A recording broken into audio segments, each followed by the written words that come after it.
Hey, yo, welcome to another edition of 43.6, the sports podcast that you've always wanted.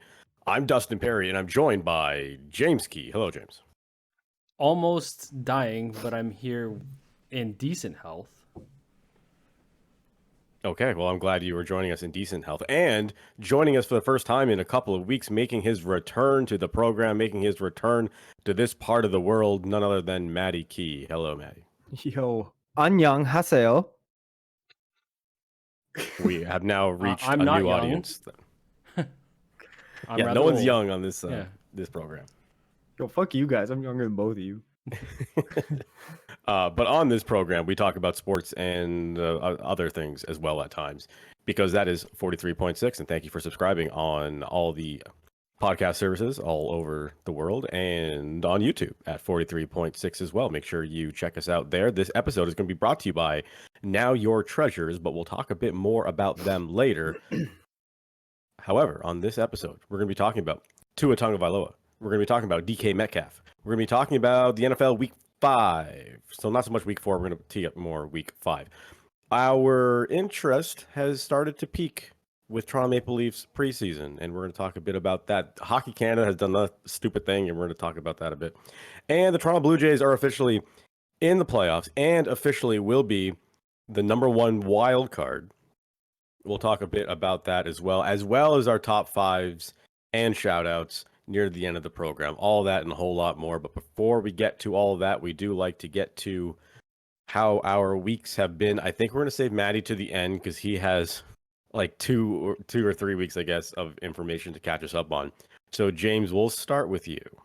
You know what? I feel like you shouldn't even talk to me. Like if I'm feeling like shit, it's just gonna like this guy's got 2 weeks of travel to go through, and like real talk, I can't be here for 2.5 hours the way I'm feeling. So let's just get this. In the words of our former pro wrestling world, I guess you're still there.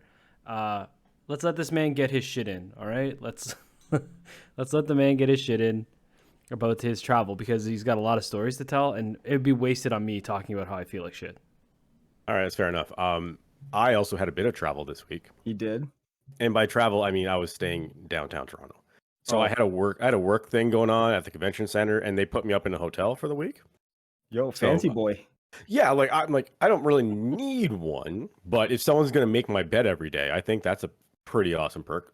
No, I don't let no one in my hotel. What? No, I put the do not disturb sign on there. I don't want them going through my shit. Leave that bed unmade and messy. I don't want no sheets tucked in. None of it. So it was a whole thing for me. So we were staying at, I mean, I guess I'm not there anymore, so I guess I can tell you what hotel I was staying at. I was staying at the Delta, which is Like he's No a one's gonna big come wait celebrity. for your autograph. You're gonna get stalked. No one's coming to wait I mean, for you your never know. autograph outside. Trust me, I'm a popular man. Okay. Yo, There's- next time you're at a hotel, I'm gonna find out where it is and just wait outside. Be like, yo, is Dustin Perry here? check in under a pseudonym like you're Leonardo DiCaprio. The Rock used to do that. Like all of the wrestlers Oh, used yeah. to do that. They would Yeah. check in as like some bogus. Some name. hockey players do too. I mean, it's smart Like because there's crazies out there, man. You never know. But I Johnny was staying at the Trombone. Delta. And the Big Delta time is, movie. if you're not familiar with downtown Toronto, it's like right in between the Rogers Center and Scotiabank Arena. So it's right in the middle of the two. And I get there on the Tuesday night or whatever, and there was 5 of us who were all booked through our company. So the company paid for the hotel for the week. 5 of us go to check in, and only 1 person had a room. The other 4 didn't. They were like, no, your reservation's for tomorrow, not today. It's like, These were all made at the same time for these 5 people, and you're telling me one of them is checking in today, and the other 4 are checking in tomorrow. So we had to call, the company that we work for, and they put us in another hotel that they had available. They were just making some calls, making things happen. They're like, okay, go to the Royal York, Ooh. right, and go up to the 18th floor to check in. I was like, what the Sounds like a talking drug about? deal or like a gangbang. Ask for Larry. Yeah, actually, you're just taking like- over a room of a porn shoot temporarily. Yeah. So I go up to the 18th floor, and apparently this is where the rich people check in. So these Movers were and shakers. yeah, so we get there and they're saying, okay, so you guys just made this reservation like 20 minutes ago. Give us a minute to set the rooms up and stuff. But in that time, if you want, we're just serving dessert. If you want to go over there and have a piece of cake. So I went over and had a piece of cake. And there's an honor system bar. You just go over and you make yourself a drink. And it turns out they put us into suites for I assume only because that's all they had left. And when our company called and said we need to get these people rooms immediately, we ended up in a suite. So I was at the Royal York in a suite for a day, and that was lovely. They had this really wacky shower that was like infused with scents and stuff. It was Did you feel pretty? I have never. Eucalyptus? Oh man, I felt amazing. Eucalyptus in the shower? That's clutch. It was eucalyptus, or it was like I don't Maybe know, some there was a whole aloe bunch of vera. lavender, I think, was in there Lavender, too. yeah. Now, hang on. Now, you didn't stay in a suite unless you wore the robe with the sandals. Did you wear the robe and the sandals? I did not wear the robe or the slippers because I just thought that was weird. I didn't want to wear that thing. You talk about so hotels are weird like that, where like you get these towels that like have been washed, but like this is still someone else's balls have been on this towel, right? And that's gotta be the situation with the robes as well. I mean, So to I don't be really fair, want to be. you don't know whose balls have been on the towels that you buy at Walmart. Some guy could That's grab true. the towel, rub them on his balls, and there you go. That is true. I mean, so no, I did not wear the robe. So the next day we went back to the Delta, and we're like, okay, we're gonna check in now, right? Like this is a thing we can do. And they said, yeah, okay. So since we screwed up yesterday, we're putting you guys in suites for the duration of your This stay. guy. This definition So- of failing upward. Yeah, I know, eh? So I thought it was just a one night thing. Suite at the Royal York ended up being an entire week stay at a suite. This time at the Delta. So it was a fun week. I walked over to the Rogers Center one night for a game. I guess we can talk about that a bit later. It doesn't matter. It probably has nothing to do with anything else we're going to talk about. So I'll quickly mention it. On Wednesday, I walked over to the Jays game, and sure enough, that was the game where Aaron Judge hit number 61. Mm. So it was a fun atmosphere for sure to be in the room when that happened. And that poor guy who didn't catch that ball. It's funny because we I don't know if we've talked about it on this show, but I know we've discussed between the three of us like what we would do with that ball. I don't think we ever even considered the possibility of the ball being catchable and us missing it. No, because Oh. I don't have fucking butterfingers. Yeah, but it wasn't Butterfingers. The guy claims so. The guy wouldn't do an interview until he was on Jimmy Fallon, I think. Or no, the other guy, Jimmy Kimmel, the other Jimmy. Too many gyms. And he says that Frankie Lasagna's elbow nudged him out of the way, and that's the reason he missed it. No, Which he just can't fucking catch a ball, and he No. doesn't want to let the world know. well, I mean, it wasn't in the bleach. Like he would have had to give it a nice mean lean. It did hit the tip of his glove. Like, but to me, I think that ball is worth. Like, how far is it from the balcony to the bullpen? Like, I think that ball is worth catching and doing a TV dive into the bullpen. So A new jack? question, New Jack. that question did They come just up play the New Jack as we were theme? watching the game. What has it hit the? Was it natural? You catch the born killers? ball, you fall over, the New Jack throwing the theme just X starts playing. Yeah. Yeah. What's his name is back there? Jordan Romano's just. It is a good drop, though. I would say it's at least a 20-foot drop. 20 feet. Yeah. Eh? You know what? With the renovations, it'll be 5. With some AstroTurf though. Oh yeah, with the renovations, you'll easily be able to just hop over, no problem. I can't wait to see those raised bullpens in the Rogers Center. That'll be a lot of fun. Oh, buddy, I'll dip my nuts in some mustard onto some, opposing catcher or pitcher's head.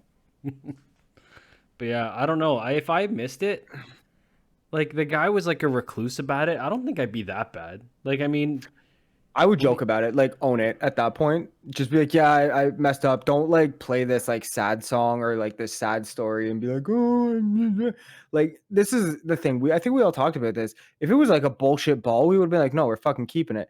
For that, I would have been like, yo, Judge, take a picture with me. Shake my hand. Here's your ball. yeah, I said I And would have I had- asked. I would have asked for Yeah. the gloves. I think he probably would have parted for that. Like I Or would have asked for shoes. yeah, like some signed. cleats. Yeah. No, the gloves though, maybe not because like those are the gloves he used.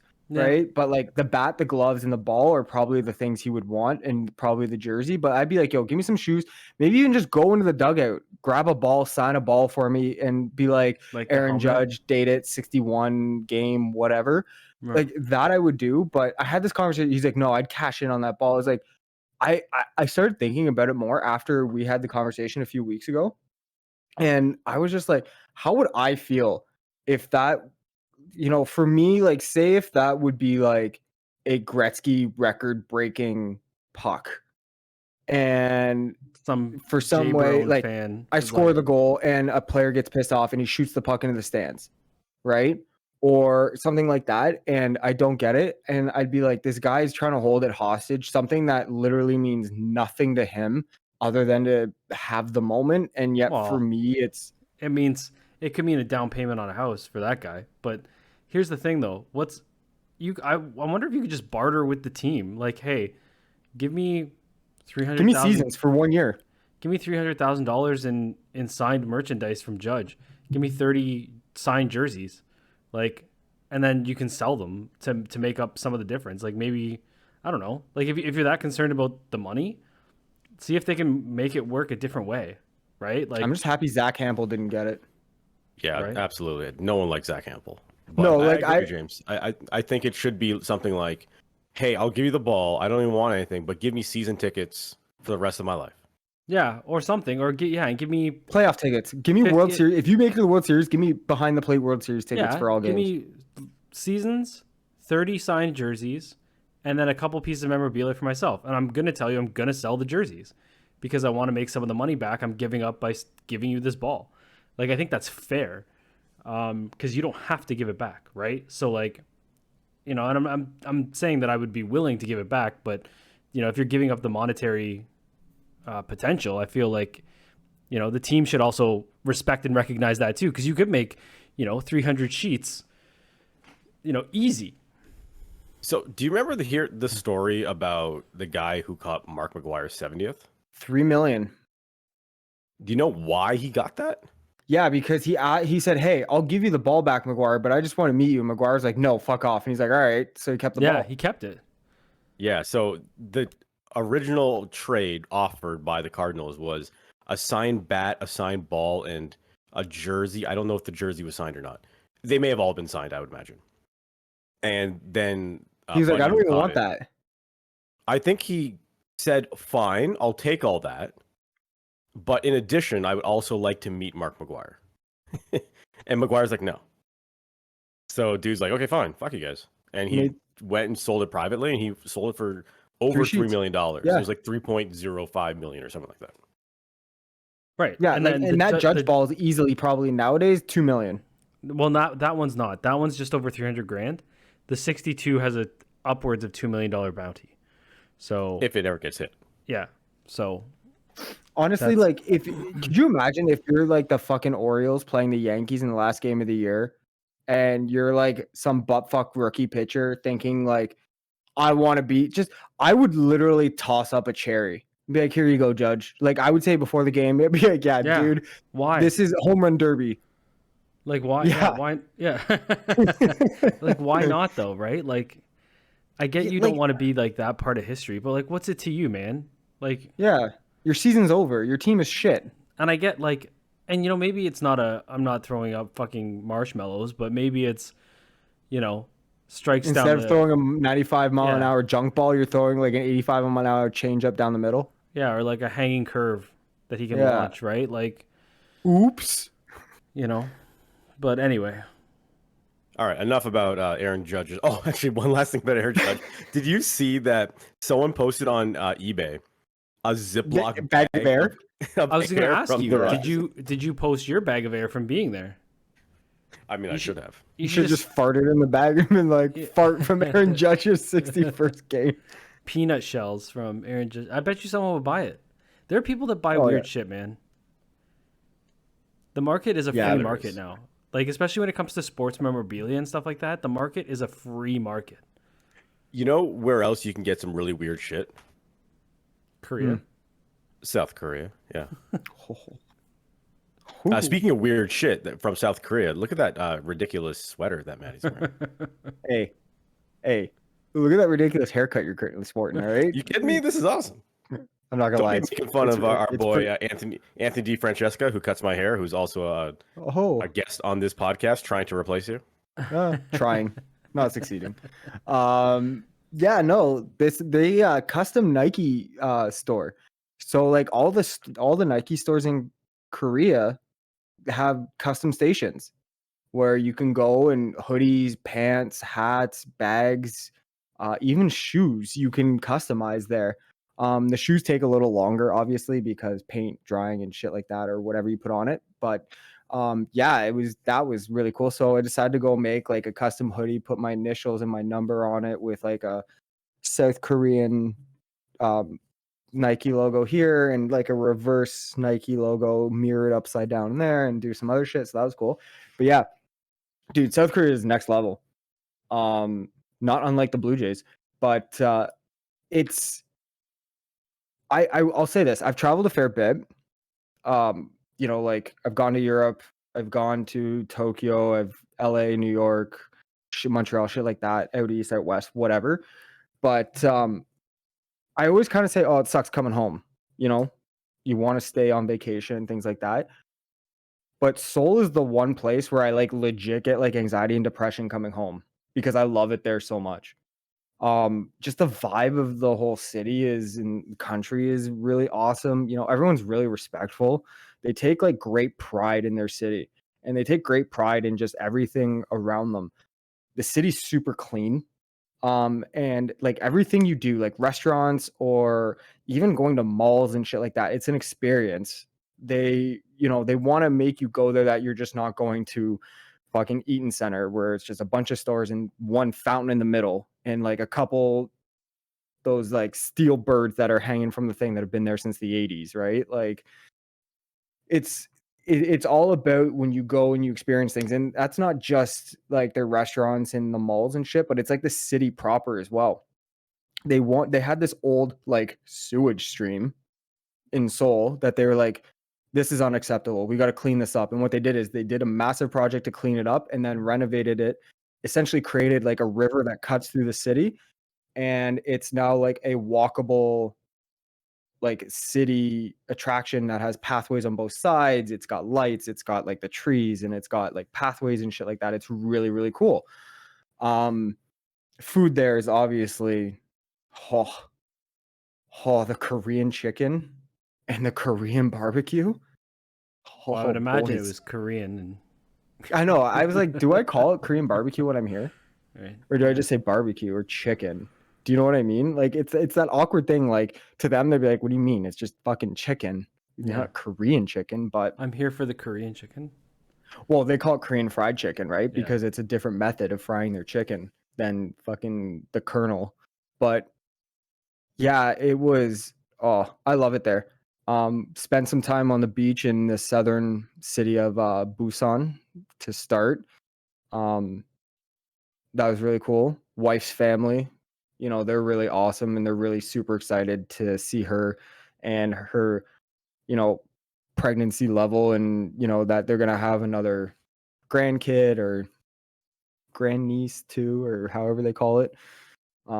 We climbed a mountain in Seoul that, got to the top, was all excited, and then you get up there and it's just all fucking flies. Like literally, it was like a black cloud, and I was like, take your fucking picture, hurry up, because they're like buzzing around and smacking me in the face. But I gotta say, one of the highlights, and it's very apropos for being on a sports podcast, it makes me realize, man, we do baseball wrong here. We really do. Like October baseball is cool, like people get hyped and they're cheering and stuff like that. But man, the passion of like Korean baseball fans for their teams is something else. Like the whole game they're chanting. And the cool thing is like it's like an unspoken thing, and it's not like dedicated for this, but it's understood that the visiting team sits behind the dugout and that side of the stadium for their team, and then the home team sits behind the dugout of the home team side and whatever, and the teams chant back and forth against each other the whole game. So when the visiting team, which we were, because our the team we were supporting was Busan Giants because that's where my wife was born. So like when they're up to bat, they're chanting, and each player has a song or a chant that they're going nuts. And then, when the other team's up, they do the chant, and it's like everyone's into it. And it was such a cool experience. It was very reminiscent of soccer. And it was just like the whole game. And just like the food you get at the stadium, like chicken in a cup that's on top of another cup that has your beer in it. So it's like a bowl of chicken, fried chicken, right? And then that bowl has like a hole cut out in the middle that's raised. Wait, hold on. Sorry. So the bowl itself is chicken. Yeah, like no, It's the like- bowl is it's like plastic, those- but it's like it's- fried chicken in it. Yeah, it's like those Okay, fried nacho chicken, yeah. hats where Yeah. it has like the cheese in the middle, but like it's chicken, right? With the beer cup holder in the middle. Yeah, I feel like I saw something like that at Yankee Stadium, but I don't remember specifically what So- it was. I have this I don't know. I have this theory about chants and stuff at Korean baseball as opposed to anywhere else. Like, obviously, soccer and football was probably more popular there before baseball, right? Like, in Europe and Asia and all these places, soccer was infinitely more of a popular sport.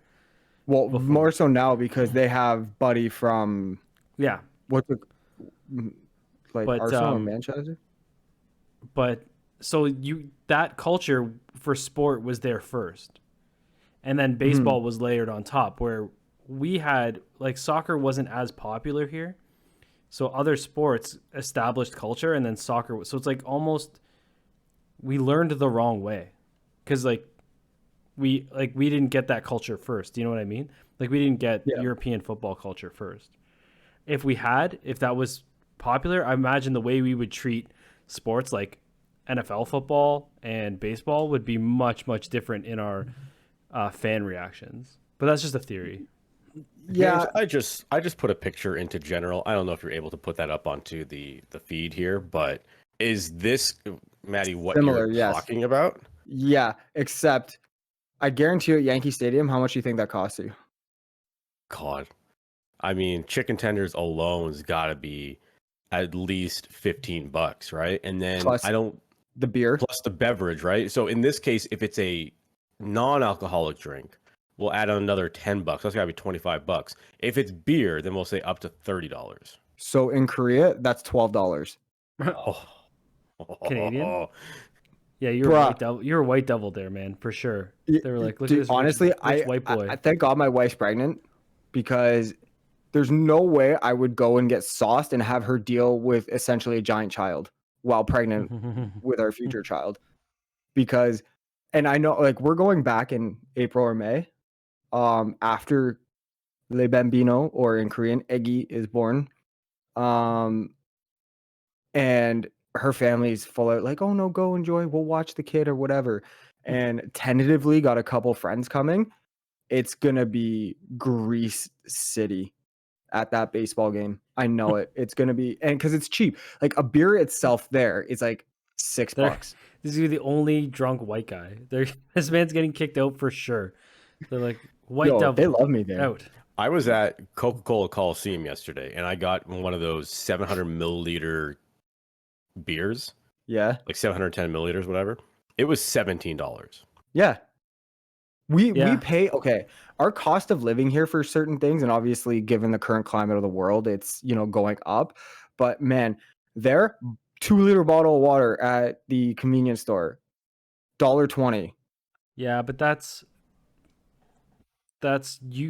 U.S. capitalism, right? Like that's like corporate profit margin commitments. Like politicians have to make certain. Like when you're talking about the cities and stuff, like we suffer from an inflated political environment where like there's a lot of bureaucratic money that just Yeah, gets no, for lost sure. in the system, right? But I digress.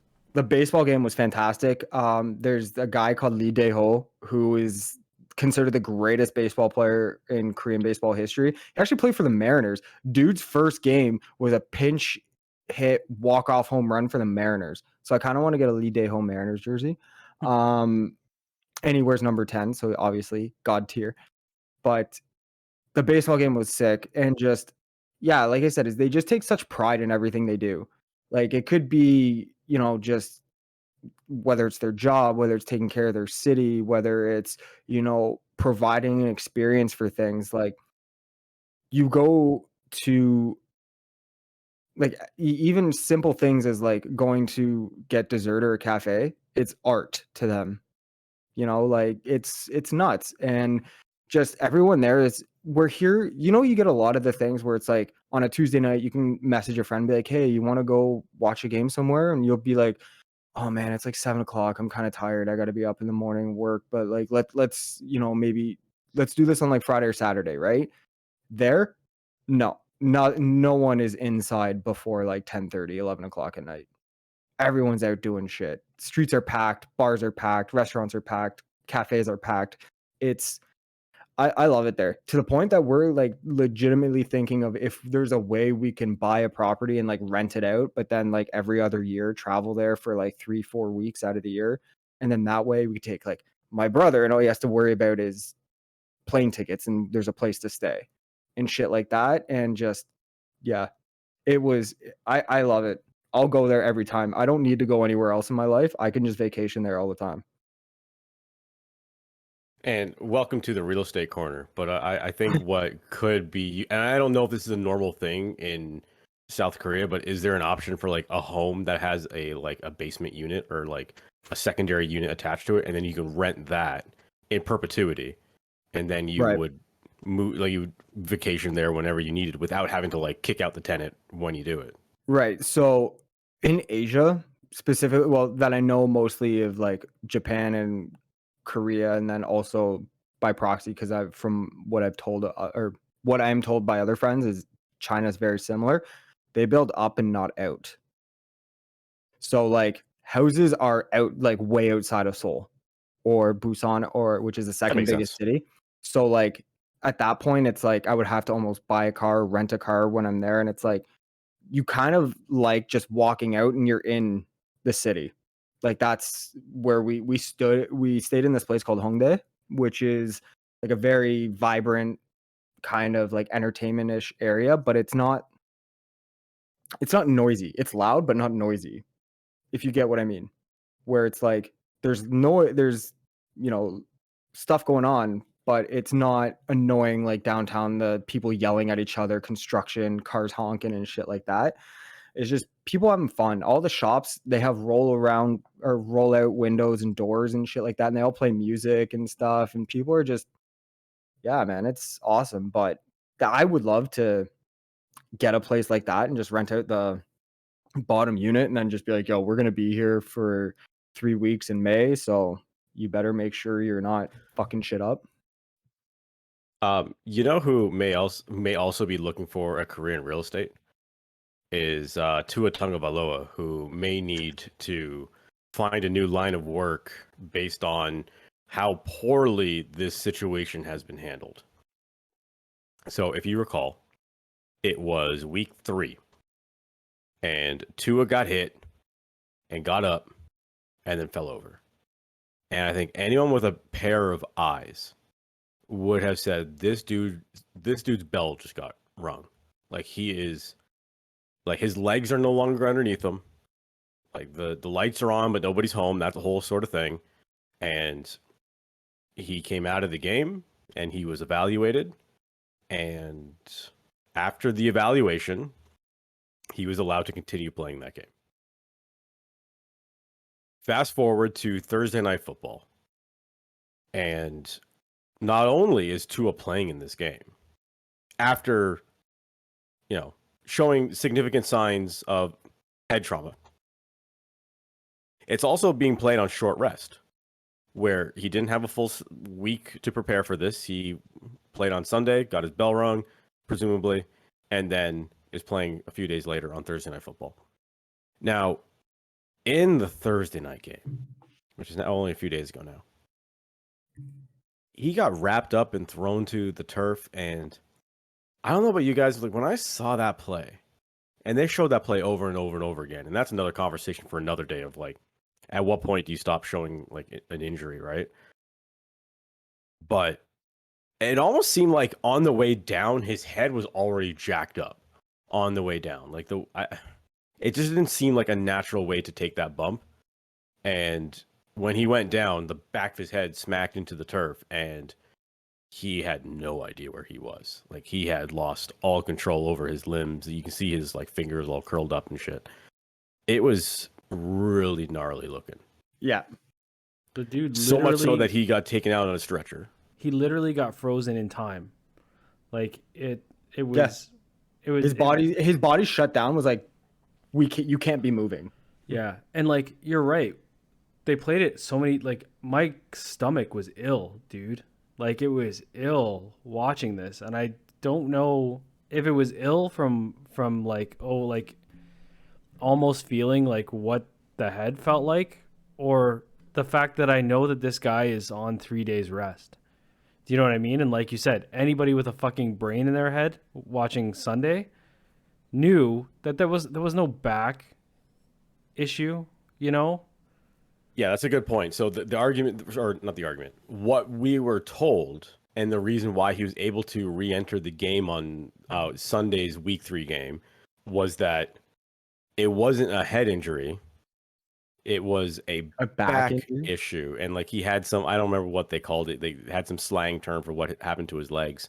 It like his back, and so the nerves in his back like weren't controlling his legs properly and whatever. But I don't know, man. Like, last I checked, dude, I ain't no doctor.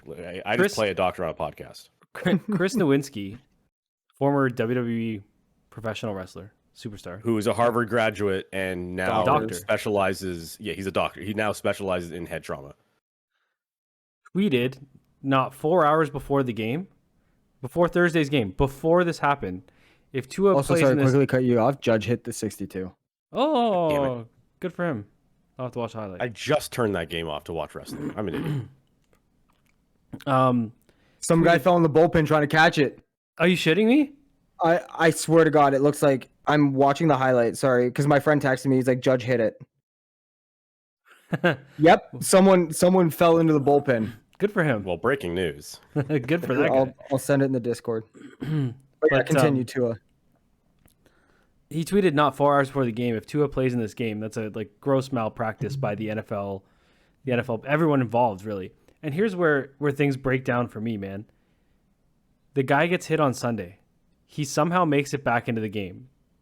That's missed checkpoint number 1, right? Missed checkpoint number 2 is that the coach stands in front of everyone at a press conference and says, it's the back. The head coach, right? Then that's checkpoint number 2. Checkpoint number 3, he's allowed to play Thursday, right? Not even like a following Sunday, a Thursday. And there were NFL players that said that as a player, you're the type of person that's like, I'm going back in. And like, you know what? Tua might have gone back in, but I forget who the player was, and forgive me for not remembering, but they were saying, and maybe it was Richard Sherman on Thursday night after it happened, or Ryan Fitzpatrick. I don't remember who it was. They gave credit to teammates who, when they had a concussion, the teammates said, like, fuck you, sit down. Like, you're not going back in. And so for me, it's on every single person. The doctor got let go, but it's on every teammate, the head coach, every single person who watched Sunday and then just sat there and watched. Like, how old's this kid? Like, he's not that old. He's like 23, 24. Not that it matters, but you're gonna let this 23-year-old kid go out there with meatloaf brain after Sunday and like, here's the thing. He wasn't just hit. And what you might have saw, Dustin, is maybe he got whiplash on the first hit. That's 100% what I think happened. Yeah, when he got pulled back, I think that's where his neck got jammed. And he almost got like German suplexed. Yeah. To the ground. And it's like, but like, it wasn't like a German suplex in WWE where they lift you and they kind of place you. It was like a full on like whip. I don't care where you're going down. You know? And it's just like, there's like, well, Tua's out for the season. Bro, I wouldn't be surprised if they say he can't play again. And if you're Tua, what are you risking? Knowing what we know, and here's the dumb thing about the NFL and doctors, and if you're the Dolphins, if you're the fucking Dolphins, And the doctor's like, sure, I would be running down there panicking after watching the last 15 years of lawsuits and tragedies. Like, you want another Junior Seau on your hands? Was it Junior Well, there's Seau? also who is it, that Bucks player that got a concussion and then went back into the game literally like the Sunday after Tua's thing? Yeah. I I don't know who it was, but so the doctor involved is an unaffiliated doctor with the Miami Dolphins and Buffalo Bills. So supposedly, according to multiple sources, this doctor has been let go for making several mistakes during this evaluation. Although I think both the league and the players union have not confirmed that this guy's been let go, but supposedly, according to ESPN, this guy has been let go. But how, I guess what I'm saying is there are so many, with what we know now about head trauma, there's beyond that doctor. Like, sure, that doctor, gross malpractice and gross misuse of responsibility, right? How, a fan ran onto the field on Monday night. How does a fan not run onto the field and be like, this man can't play? Speaking of fan on the field, so I just saw the highlight of Aaron Judge hitting that home run. I don't know if James, if you are able to pull it up on the actual podcast here, but no, it'll fuck up the camera. Matty, you are right. Someone did fall into the bullpen, but he was nowhere near the play. Like he was like 7 seats over. Yeah, and fell into the bullpen. Like, what's this guy doing? I wonder if he thought the ball landed there and he was gonna try and go get it. Oh yeah, okay, maybe. Okay, that makes sense, I guess. But I would have to play back the replay again. But if he hits his head, like, do you think they're gonna let him back in the game?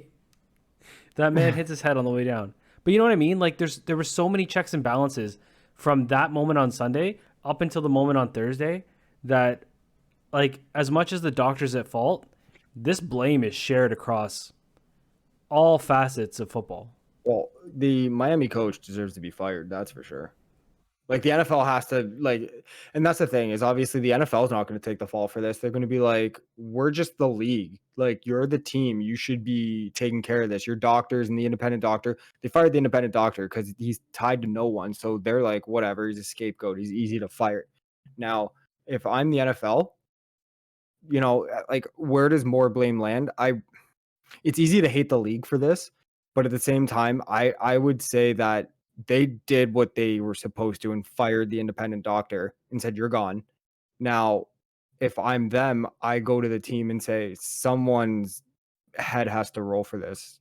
No pun intended. What does it take for the NFL to have the power for a medical suspension? To say, we're going to suspend you for medical reasons. And, like, we're not confident that you can play. Like, if I was the NFL, after Sunday, I would have, like, if this even existed, I would have medically suspended Tua Tagavailoa. Or Tagovailoa. Do you know what I mean? Like, I think it's Tagovailoa is how you pronounce it, but I could be wrong. Tagovailoa, you're right. I've got it up here. I wrote it. I don't know. Do you know what I mean, though? Like, why isn't a medical suspension a thing? Like, you need, like, at some point, these guys need to be protected from themselves and from the teams that are like, and maybe the NFL in some way, they don't want Tua not showing up on the Amazon Prime Thursday game. That's bad for business. So maybe that's part of it too, right? It's funny because when the injury first happened in week 3 and Teddy Bridgewater came into the game, I remember saying to you guys, like, this might be an upgrade for the Miami offense. Like, I understand Tua's a great player, he's a great athlete, but Teddy Bridgewater is not a bad quarterback. So again, it comes down to, like, why was Tua put in that situation to even play on short rest on Thursday? Like, he's even of the quality that it's like Tom Brady versus whoever the backup is, or Lamar Jackson versus whoever the backup is. Like, you could look at, say, with the experience and past results versus what Tua has not shown, realistically, you're again better off having Bridgewater in probably since week 2. But that's what I mean. I think they need some sort of authority to step in and say, that are going to protect teams from themselves and protect players from themselves, because it can't continue. Like, this is a lawsuit waiting to happen. Well, if he never plays again, that's at minimum you're looking at players drafted in the same round versus 80 to earning 90 potential. million. Yeah, Bottom line. because you could say lost potential wages of saying like play or similar type position, so quarterback, in drafted in the same round versus earning potential over X years, and the average of those guys, you could say that 75% of that, yeah, he's probably looking at minimum 80 million. So I just went to EA.com to look up Madden NFL ratings for players in this year's game. Tua Tagavailoa is rated 78 overall in Madden. Teddy Bridgewater is rated 72 overall. So it's a 6 overall difference according to EA Sports and Madden. Not just EA Sports. Chad Ochocinco has input into the ratings. So that's so again, I get, but and Dustin, you know as well as I do, two guys can be great wrestlers, but who's going to sell tickets? And that's the problem. Like, Tua's name for Dolphins and for Thursday Night Football sells tickets because he was a hot new draft pick. The tickets are sold regardless. Yeah, it's football. No, I mean, I'm not talking about seats. I'm not talking about butts and seats. I'm talking about viewership to Thursday Night Football on Amazon Prime, a relatively new partner. Like, I'm not excusing it. I'm saying that's probably part of the reason why nobody wants to pull him out of this game. Like, they're probably having a hard time enough selling Thursday night fucking football with games like Browns versus Steelers.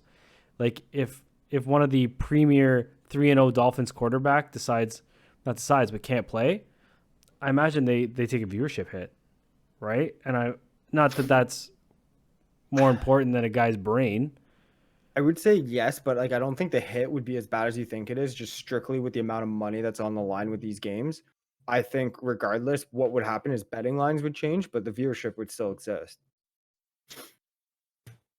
So, slightly off topic, I did just rewatch the Aaron Judge home run, and Buddy literally, like, before the ball even came into his vicinity, like, I would say that ball was still 30, 40, 50 feet away from him in the air, and he jumped into the bullpen. Yep. So that guy should be arrested, and we'll hopefully So he definitely did it. He did it. That's the TV dive, man. He did it for the ESPN highlight of the night. It's me, Jack.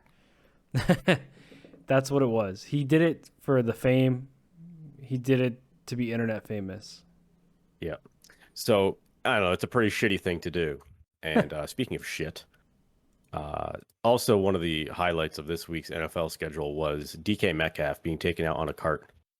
And normally when you see guys getting carted off the field, it's usually a bad injury in some way, like the Tua Tagavailoa injury that we were just talking about. But in this particular case, DK Metcalfe just really had to poop. Yo, man. Have you... Okay.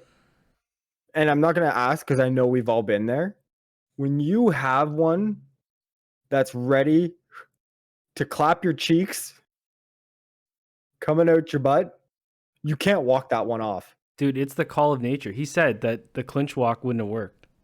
Yeah, he literally tweeted that. Yeah. He retweeted the TSN video and then said that clinch walk wouldn't have made it. Yeah. That's the worst. We've all been there where you're getting closer to the bathroom and you can't get in there fast enough. Dude. And you always struggle with the buckle at that point. Okay. It's for some reason you forget how to undo a belt. I'm going to share a story, and it's going to be a little TMI, but I'm going to do it, and I'm going to be brave for the entertainment factor on this podcast. When I was in high school, probably grade 12, I went to a Leafs game with a buddy of mine at the time, and we went to... Who was it? Sorry? Who was it? I'm not going to name them on the show, but I went with a buddy of mine, and we left the from way the he's Whitby... buddy of mine at the time makes it seem like it's no longer. No, we don't talk anymore. That's all. It's just separate ways. We took the GO train in from Whitby, went in, had some street meat on the way in, so that's mistake number one. Watched the Leaf game, had more street meat on the way out, mistake number two. By the time we got to the GO station at like 11 o'clock at night, in Whippy, dude, I had to take the biggest shit in the history of shits that I've ever taken. I remember being like, oh my God. Like, so I go in the GO station. So apparently at this time, the bathrooms are locked at night. Like you can't, which is kind of like fucked because like, you know, the trains run like, they run all night or they run past 11. Like people might still need to use the bathroom. So anyway, I'm like panicking now and I have like sweats because like you said, the call of nature, you can't not pick up. Like there's no leaving that conversation on red. So like I went, you know, the tunnel where you go under the train, like at GO stations where you go from side to side, like if you're going eastbound to westbound or whatever. Right. So there's like, you go like at Liberty Village where you go under. Yes, and it's like concrete. I think he's just calculating where this story is I'm going. trying to calculate where that is in Union Station, but I guess we're talking about Union Station like 20 years ago. So no, we're Whippy. We're in Whippy now. Whippy Station. Oh, you're in the Whippy Station. Sorry, I'm thinking you're still at Union going back to Whippy. Gotcha. So I'm trying to find anywhere like a bathroom or whatever, and as I get down, I realize I'm not gonna make it, dude. So I find a corner and I pop a squat in the corner of this fucking train station and deliver pure DQ soft serve right in the corner. And then I hear something. This couple comes down the stairs, sees me, full on deer in headlights. I'm like, I make eye contact with this couple mid soft serve delivery. Like, dude, and it wasn't like, if it was a Dairy Queen, I would have failed. They would have turned it up upside down and they would have had to make another one. And I remember like I had to take my pants off because they were destroyed. I had to wipe my ass with the program from the Leaf game.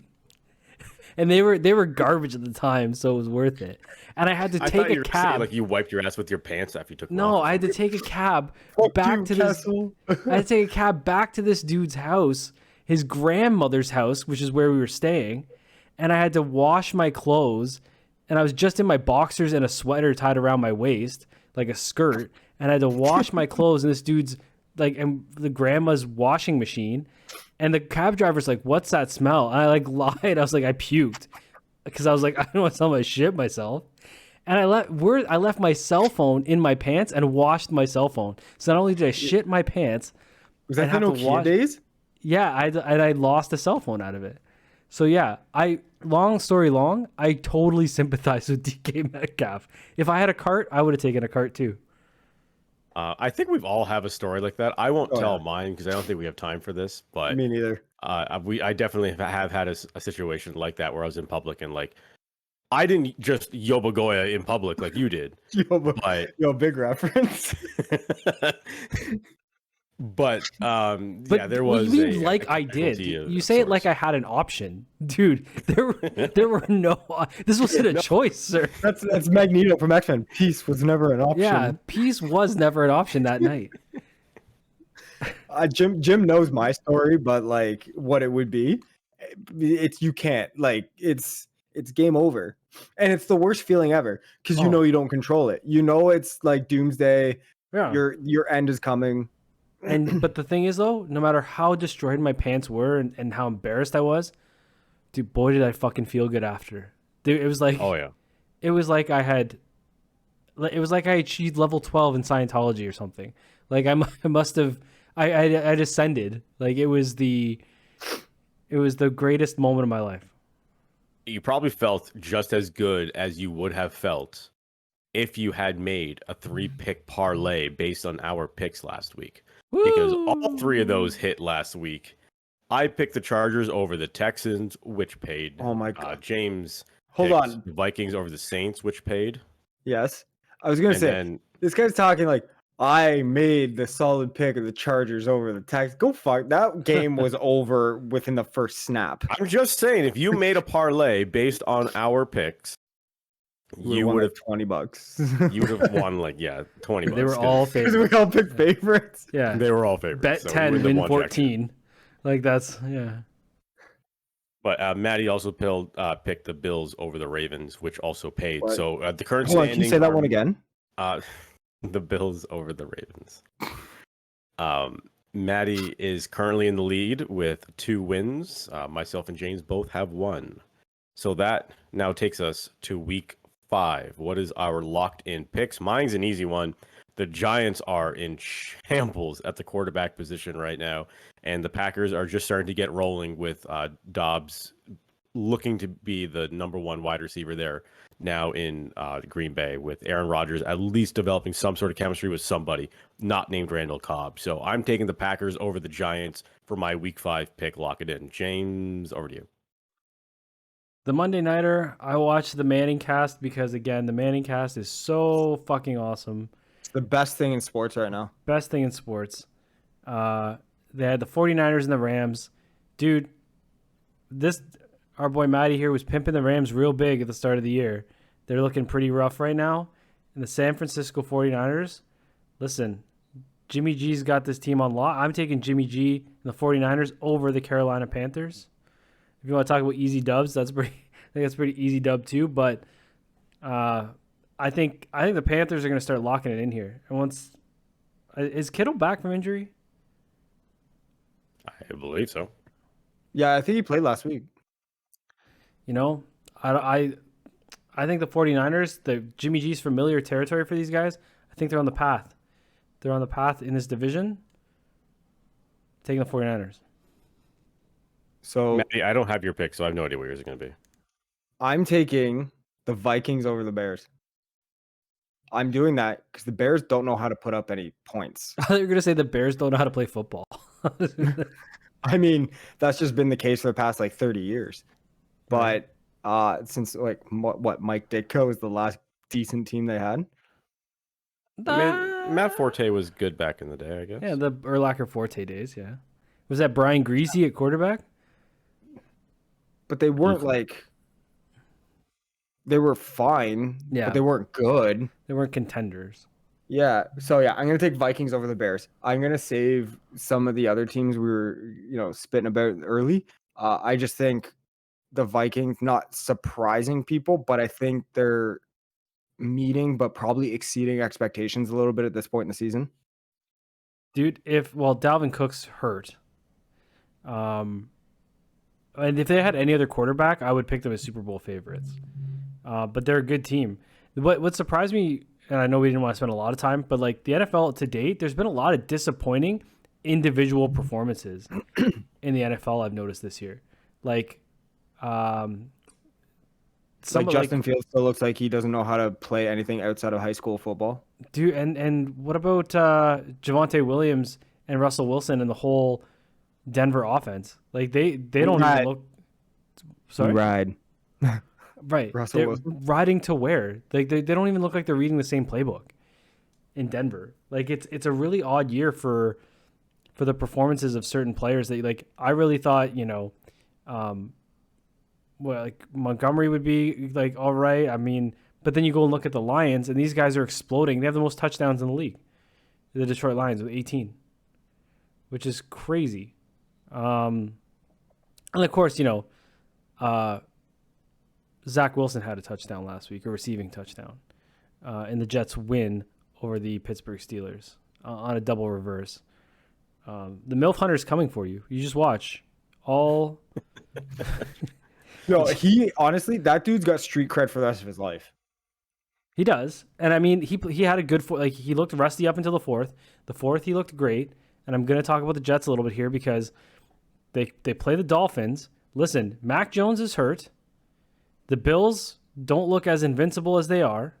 The Dolphins have Tua hurt, and Bridgewater might be an upgrade. Listen. The division is a little bit more wishy-washy, and wishy-washy is good for the Jets.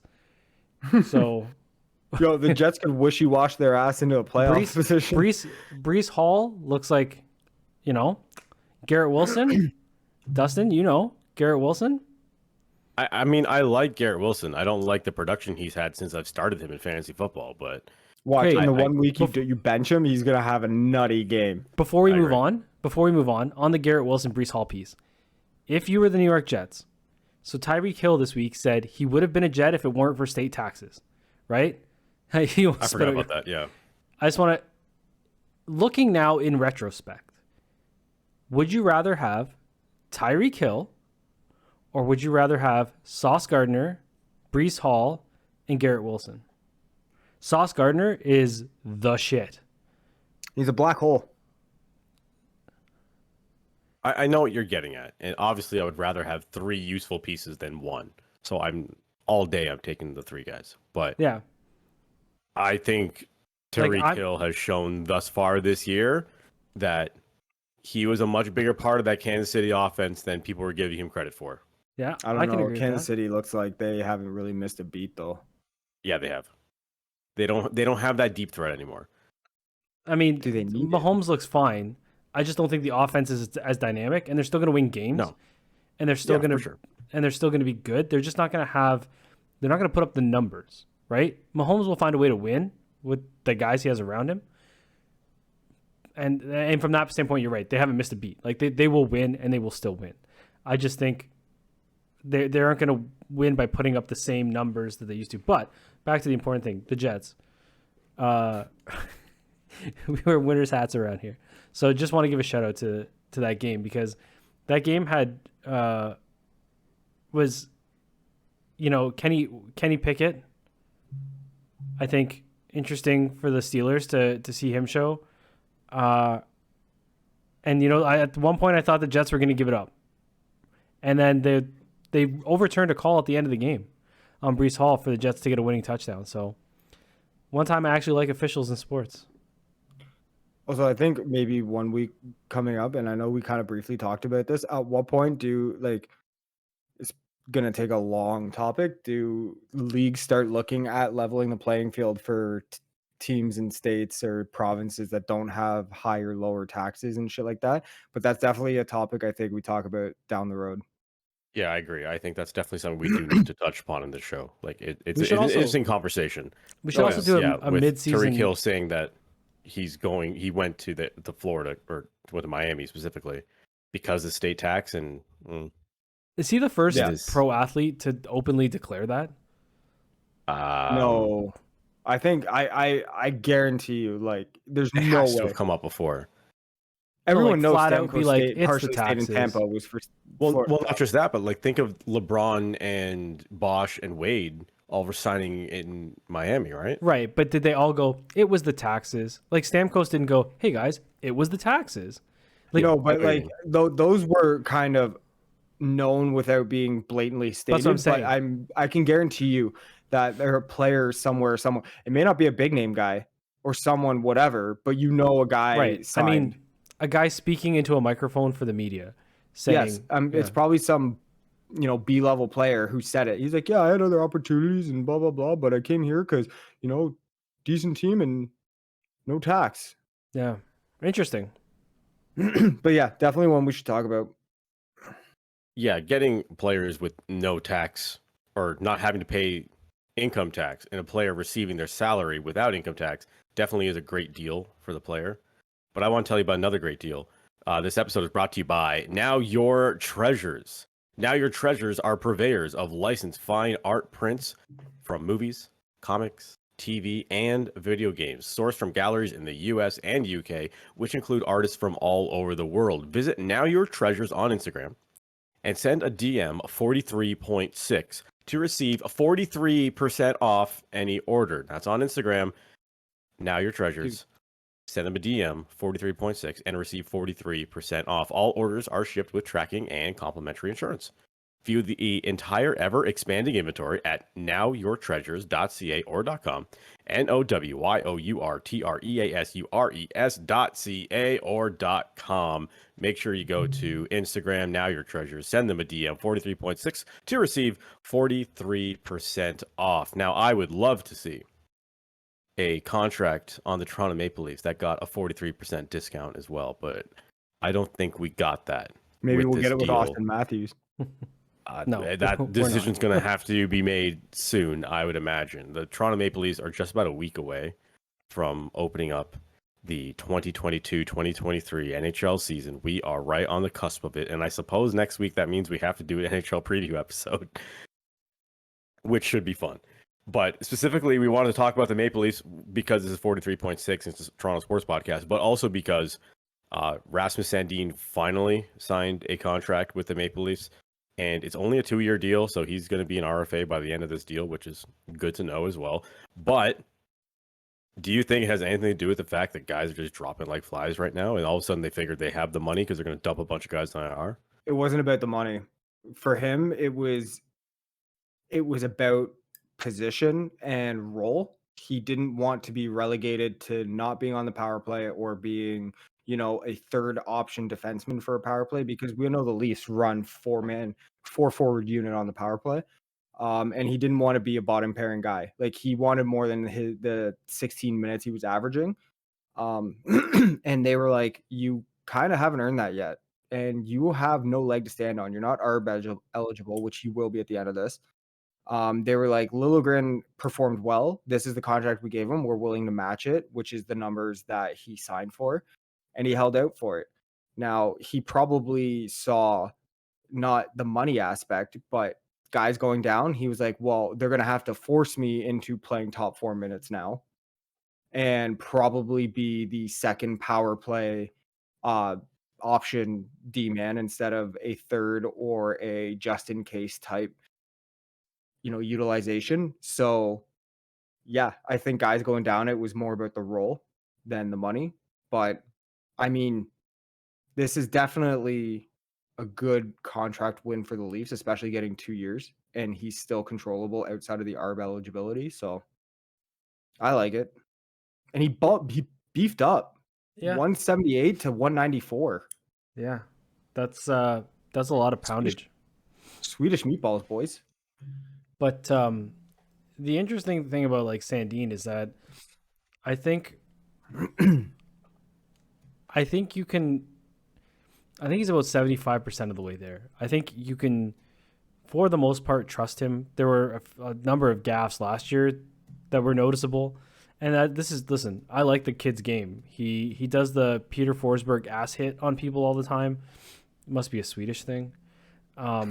He does have a little bit of an offensive upside to him where he can play the second power play unit. I think he has a potential slap shot that nobody on this Leafs defense has.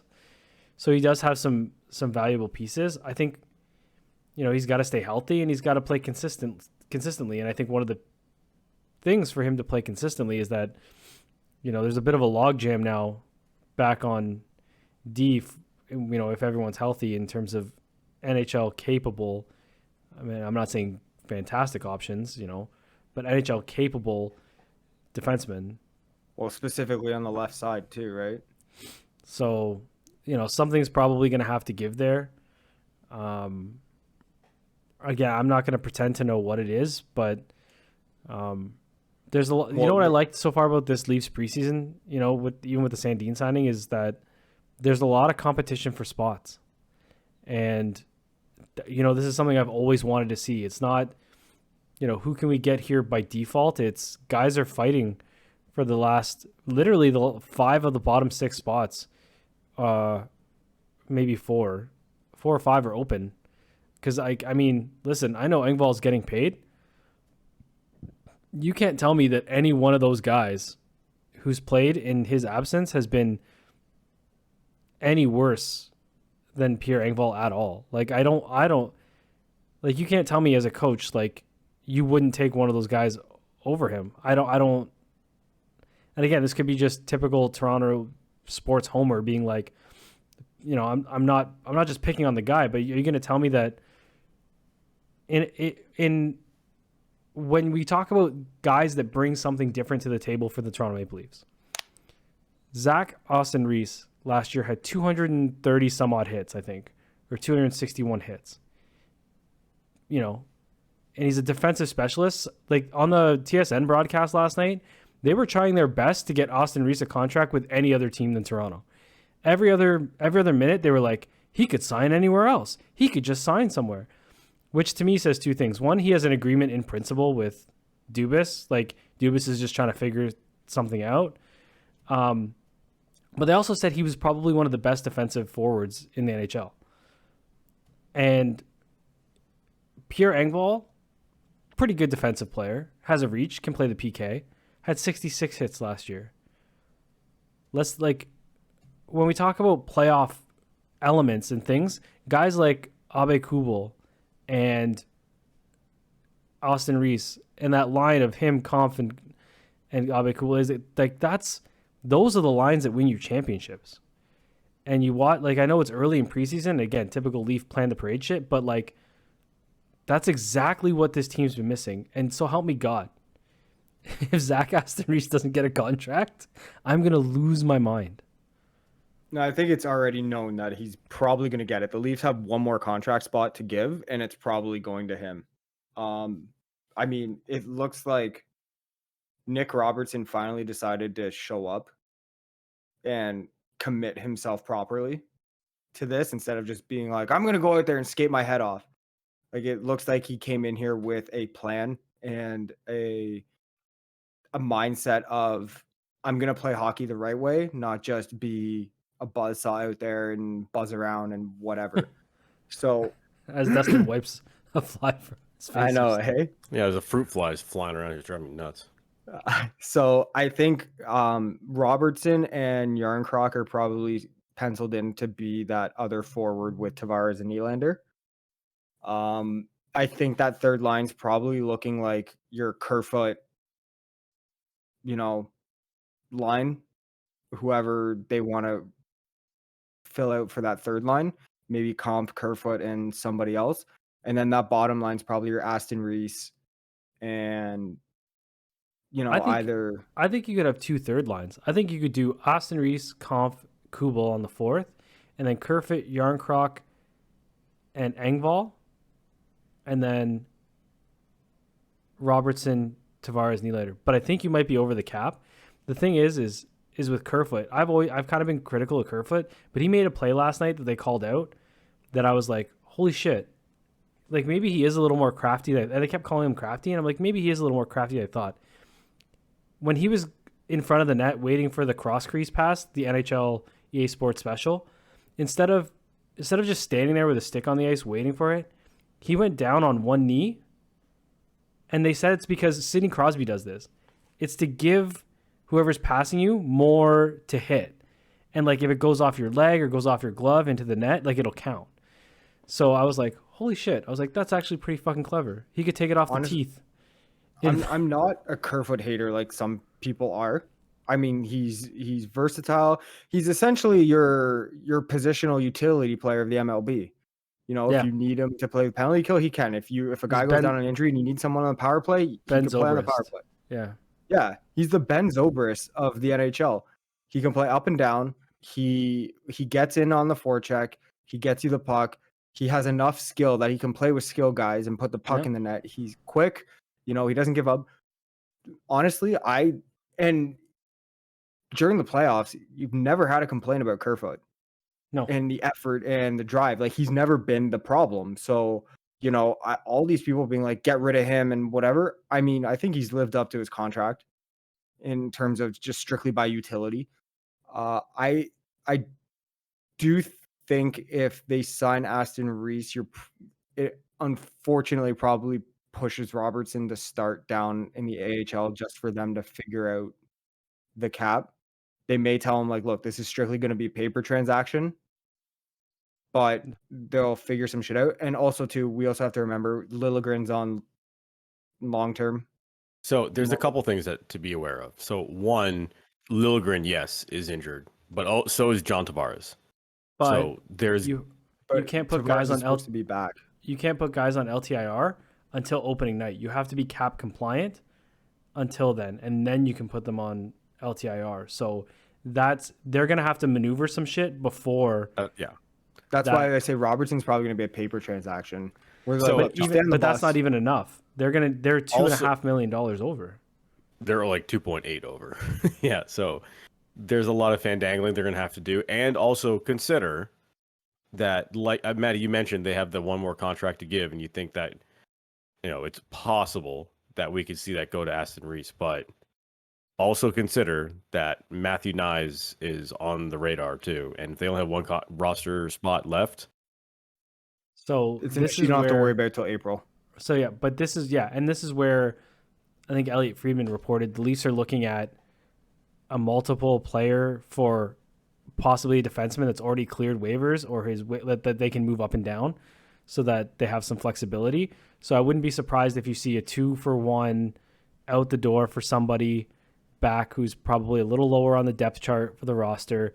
Leafs clear some cap space. Maybe they get a pick back in return for the value because obviously we're going to be sending value out. I wouldn't be surprised to see that kind of transaction.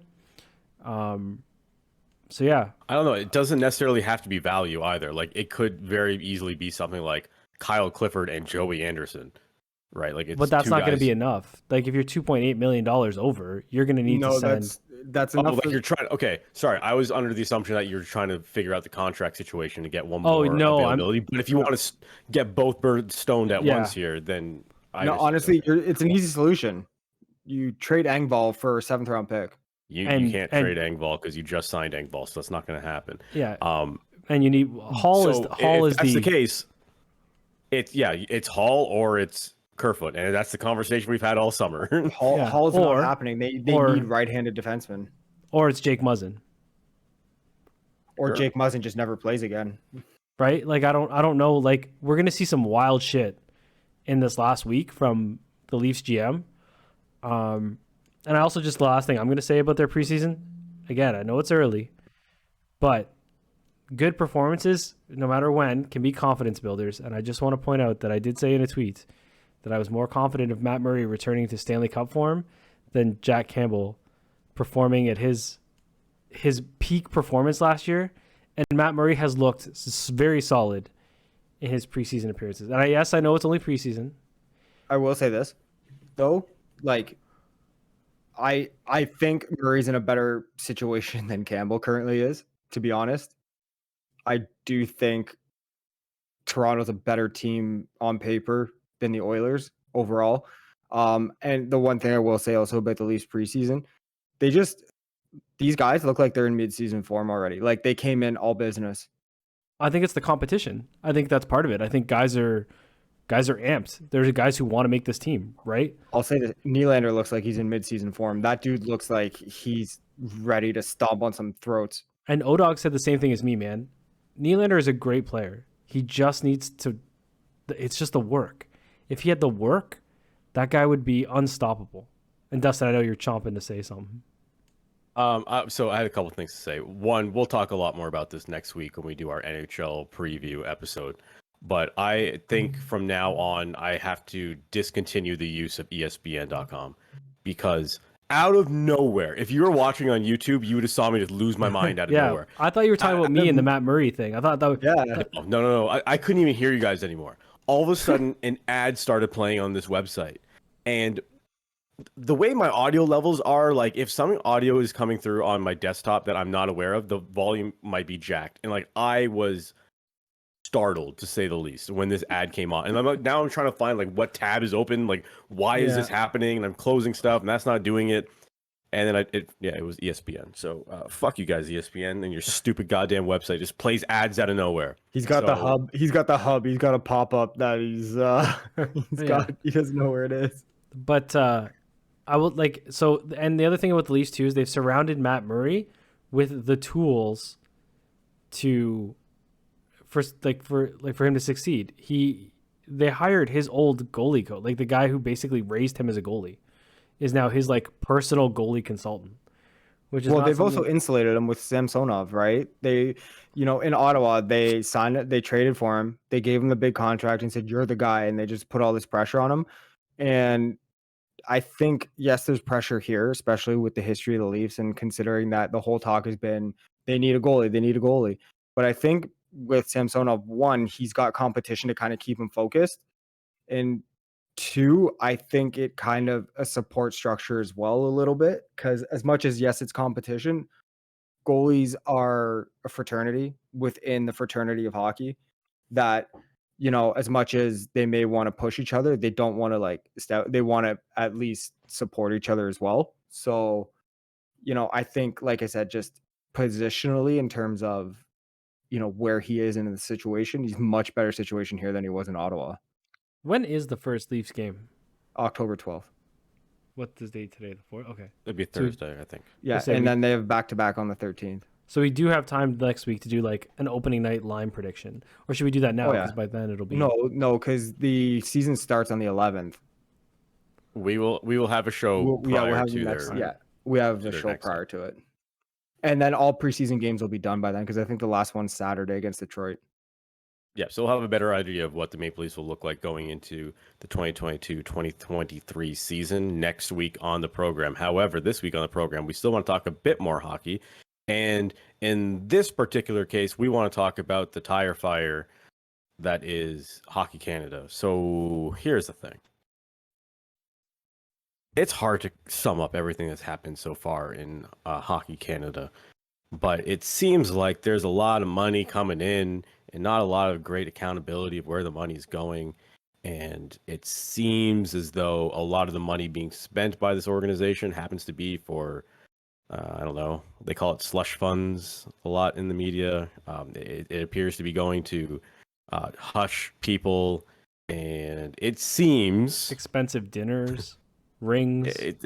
It seems suspect. You know, if we want to go back to our Among Us days, it's very sus what the Hockey Canada is up to. Now, the interim board chair, Andrea Skinner, today, and this is brought to us by our friend Rick Westhead. If you're not following Rick Westhead on Twitter, you should be. It's R Westhead on Twitter, all lowercase.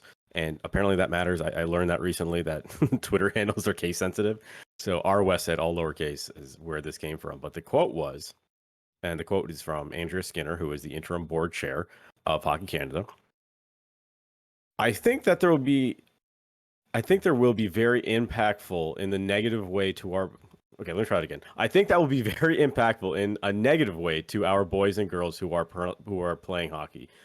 Will the lights stay on the rink? I don't know. We can't predict that. And to me, that's not a risk worth taking. Now, that's in response to being asked whether the leaders of Hockey Canada should be removed.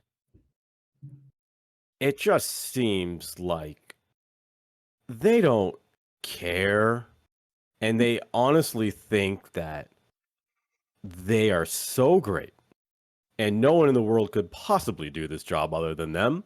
So regardless of what they have done in the past, or what they're accused of doing, or accused of not doing, they can't possibly be replaced, because Hockey Canada will not survive without these alleged leaders. Well, it sounds crumble.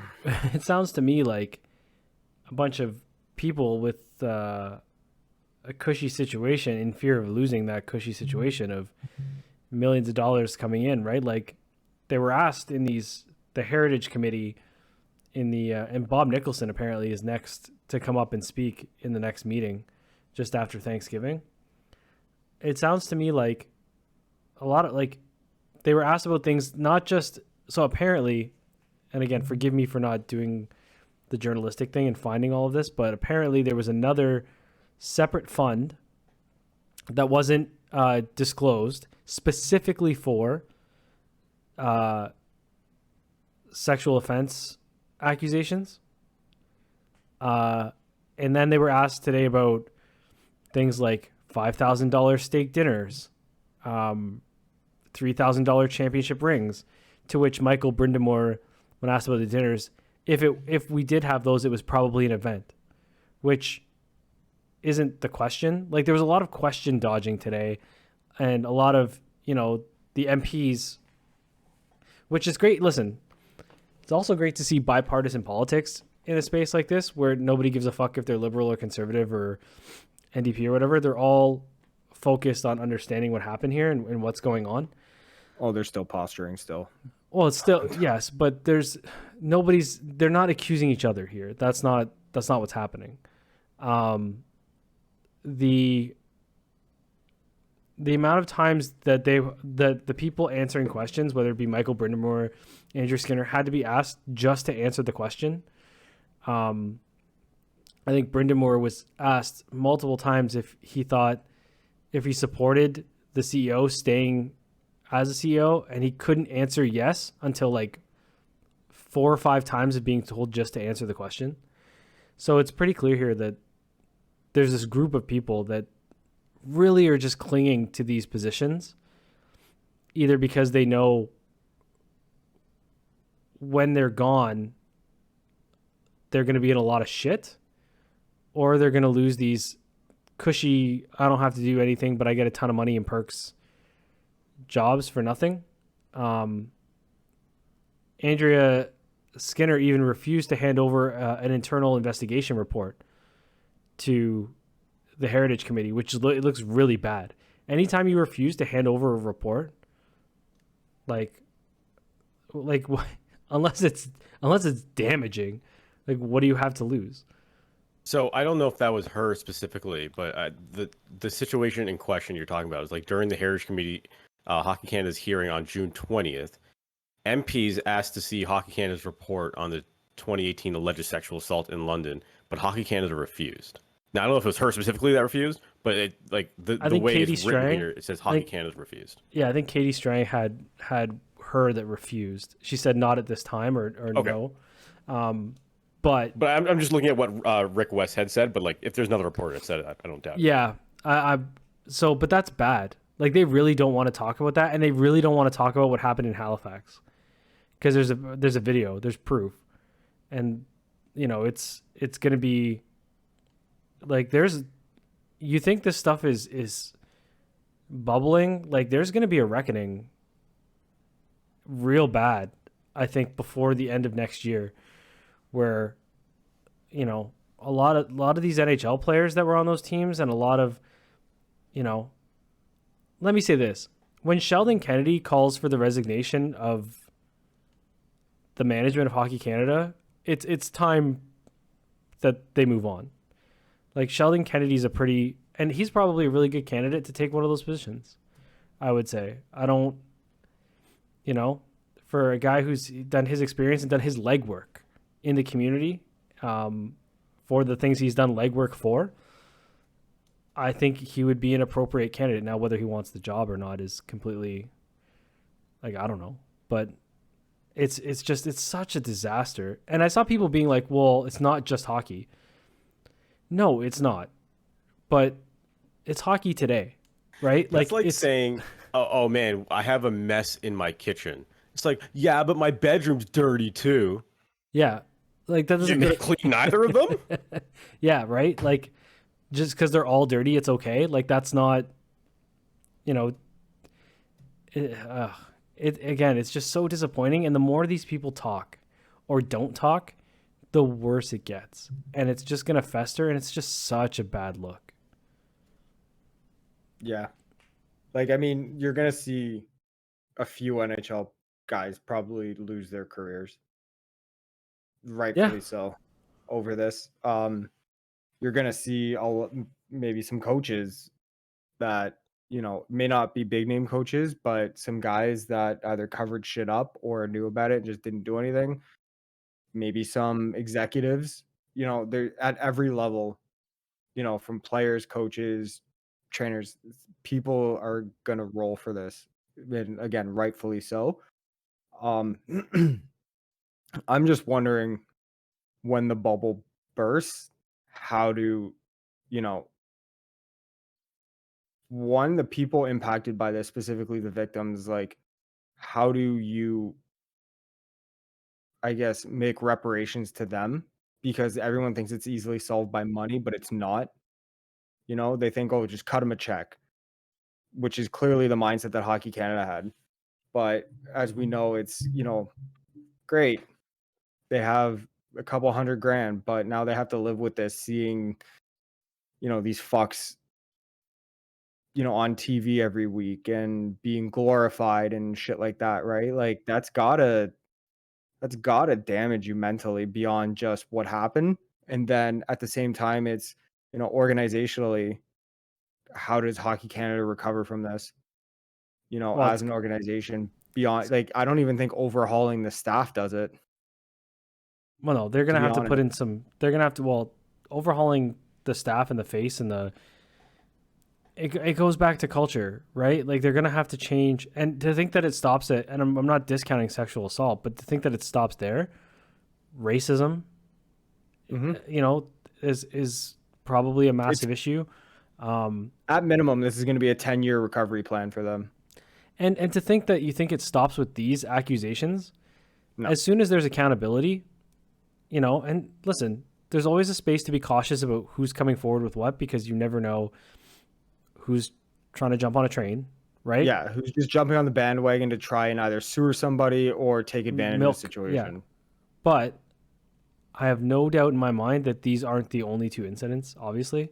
Oh no. And the potential for much, much, much, much more to come is there. And I don't like it. I feel like it's almost, you got to burn the forest to regrow it. Like, I feel like it's, like, change the fucking logo. Like, everything's got to go.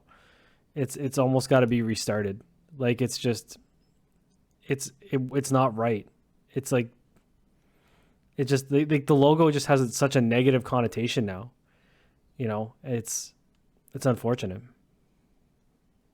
Well, speaking of starting fresh, the Major League Baseball season is about to end. That means the Major League Baseball postseason is about to begin. And the Toronto Blue Jays will be a part of the postseason. And, I'm glad that this year, obviously, the playoffs expanded. And instead of your 3 division winners and your 1 wild card making the playoffs, you now have 3 division winners and 3 wild cards. And I didn't want to see the Blue Jays get in as like the number 6 or number 5 wild card, so you can have like an asterisk beside it that like, oh yeah, they only made the playoffs because they expanded playoffs. Like, they wouldn't be a playoff team unless playoffs expanded. But no, the Blue Jays are firmly now confirmed will be the number 1 wild card team. So even in the old format where they only took 4 teams, the Blue Jays would be in the postseason. So I can at least take solace in that I know that they belong here in this position. And now the Blue Jays are just waiting to see whether they're going to be playing the Seattle Mariners in Toronto or they'll be playing the Tampa Bay Rays, thank Christ, in Toronto. The winner, of course, of that matchup will take on the Houston Astros, I believe. So obviously you can't look too far ahead. It's 3 games in Toronto that the Blue Jays will have to win 2 of. And I don't know. I don't think I'm going in quite confident. Because if you look at the Toronto Blue Jays, and assuming Gausman is okay, Gausman had to come out of the game in his last start due to a cut on his finger that could be a blister, and we've heard the whole blister thing ad nauseum with Aaron Sanchez. So we're hoping it's not going to be quite as bad as that, and Gausman's ready to pitch this coming weekend. But Alek Manoah is one of the best pitchers in the league with a 2.24 ERA, I think, going into this weekend. That's unheard of. I don't think anyone other than Roger Clemens and Roy Halladay, I don't know if anyone's ever come close to a 2.2 ERA for the Toronto Blue Jays before. And Manoah is doing that in his early 20s. Well, he's also had the lowest ERA in September for a Toronto Blue Jay of all time. And yeah, and hope that continues into October as well, right? Right. Sorry, not to cut you. Do you know who's pitching? So Barrios is today. So no. So here, this is where it gets confusing. Tomorrow. So today's game got rained out. They're playing a doubleheader tomorrow. The games no longer mean anything. So I assume Heisenberg is going to start one of the games, and they will probably do a bullpen start for the next game. And after that, I think Manoah is your first starter. No, so I think they've all but confirmed that Alek Manoah is going to be the starter in game 1, and game 2 will be Kevin Gausman if he's healthy. If not, Barrios. And then game 3 is going to be Stripling. Yeah, I would do Stripling over Gausman in game 2, to be honest. If necessary, it'll chicken be strips. Chicken strips. I think it's now confirmed. It's not. Well, I shouldn't say confirmed. I think it is now very evident that it will be strips if it comes down to a game 3. But then, I think what's more interesting, if the Blue Jays win game 1 and game 2, and game 3 is no longer required, and they have to go into Houston, you're probably not going with Manoah or Gausman. That's what I'm saying. So now the question is, do you start Barrios or do you start Stripling? And I think you probably start Stripling. Or the way Stripling's been pitching, do you start him game 2 so that if you win, you're going Gausman game 1 in Houston? And that gives Gausman a bit more time to bounce back from any lingering issues that he may have with his finger. I like that idea, but that all hinges on the Blue Jays winning game 1. Right. And I can't see why. I mean, I shouldn't say can't see why. They have a good chance of doing so with Manoah pitching. Stripling has been lights out, so I'm not so sure that they wouldn't, if they, like you said, if they do win game 1, I think they give Stripling a shot at game 2, because it just allows you to be so much more flexible. Any preference on who they play? Personally, I'm thinking the Mariners, but Both these teams seem to have the Jays' fucking number. That's what freaks me out. And at least it's not in Seattle, and at least it's not in Tampa. Yeah. Like, we have the security of being, here at the Dome. So, but remember mid-season when we walked into Seattle and we're like, we're gonna fucking take a stranglehold, and they just swept the shit out of us. Yep. And then now, and now that was they've when got Seattle was on that run of like 11 or 12 games in a row or whatever. and now they have Luis Castillo. And they also have Robbie Ray, who pitched very well in the Rogers Center last year. And can pitch in the Rogers Center now because the vax requirements are gone for Canada. So That is also true. not that I would have used that because everybody in the United States would be like, you're cheating. But he is allowed to play now. So I don't know that I have a preference. I think it's the Mariners. I think the Mariners, have less. I mean, they're both like young. All three of these teams are young, explosive teams, right? Like the Mariners have J-Rod. Toronto's got the young explosive players. The Rays have a Rosarina, Franco. Like these are very exciting teams to watch. It'll be interesting. I mean, for all intents and purposes, the Jays should have this wild card locked up, but I don't know, man. I guess I would say, like, if I had to pick, I would say probably the Mariners.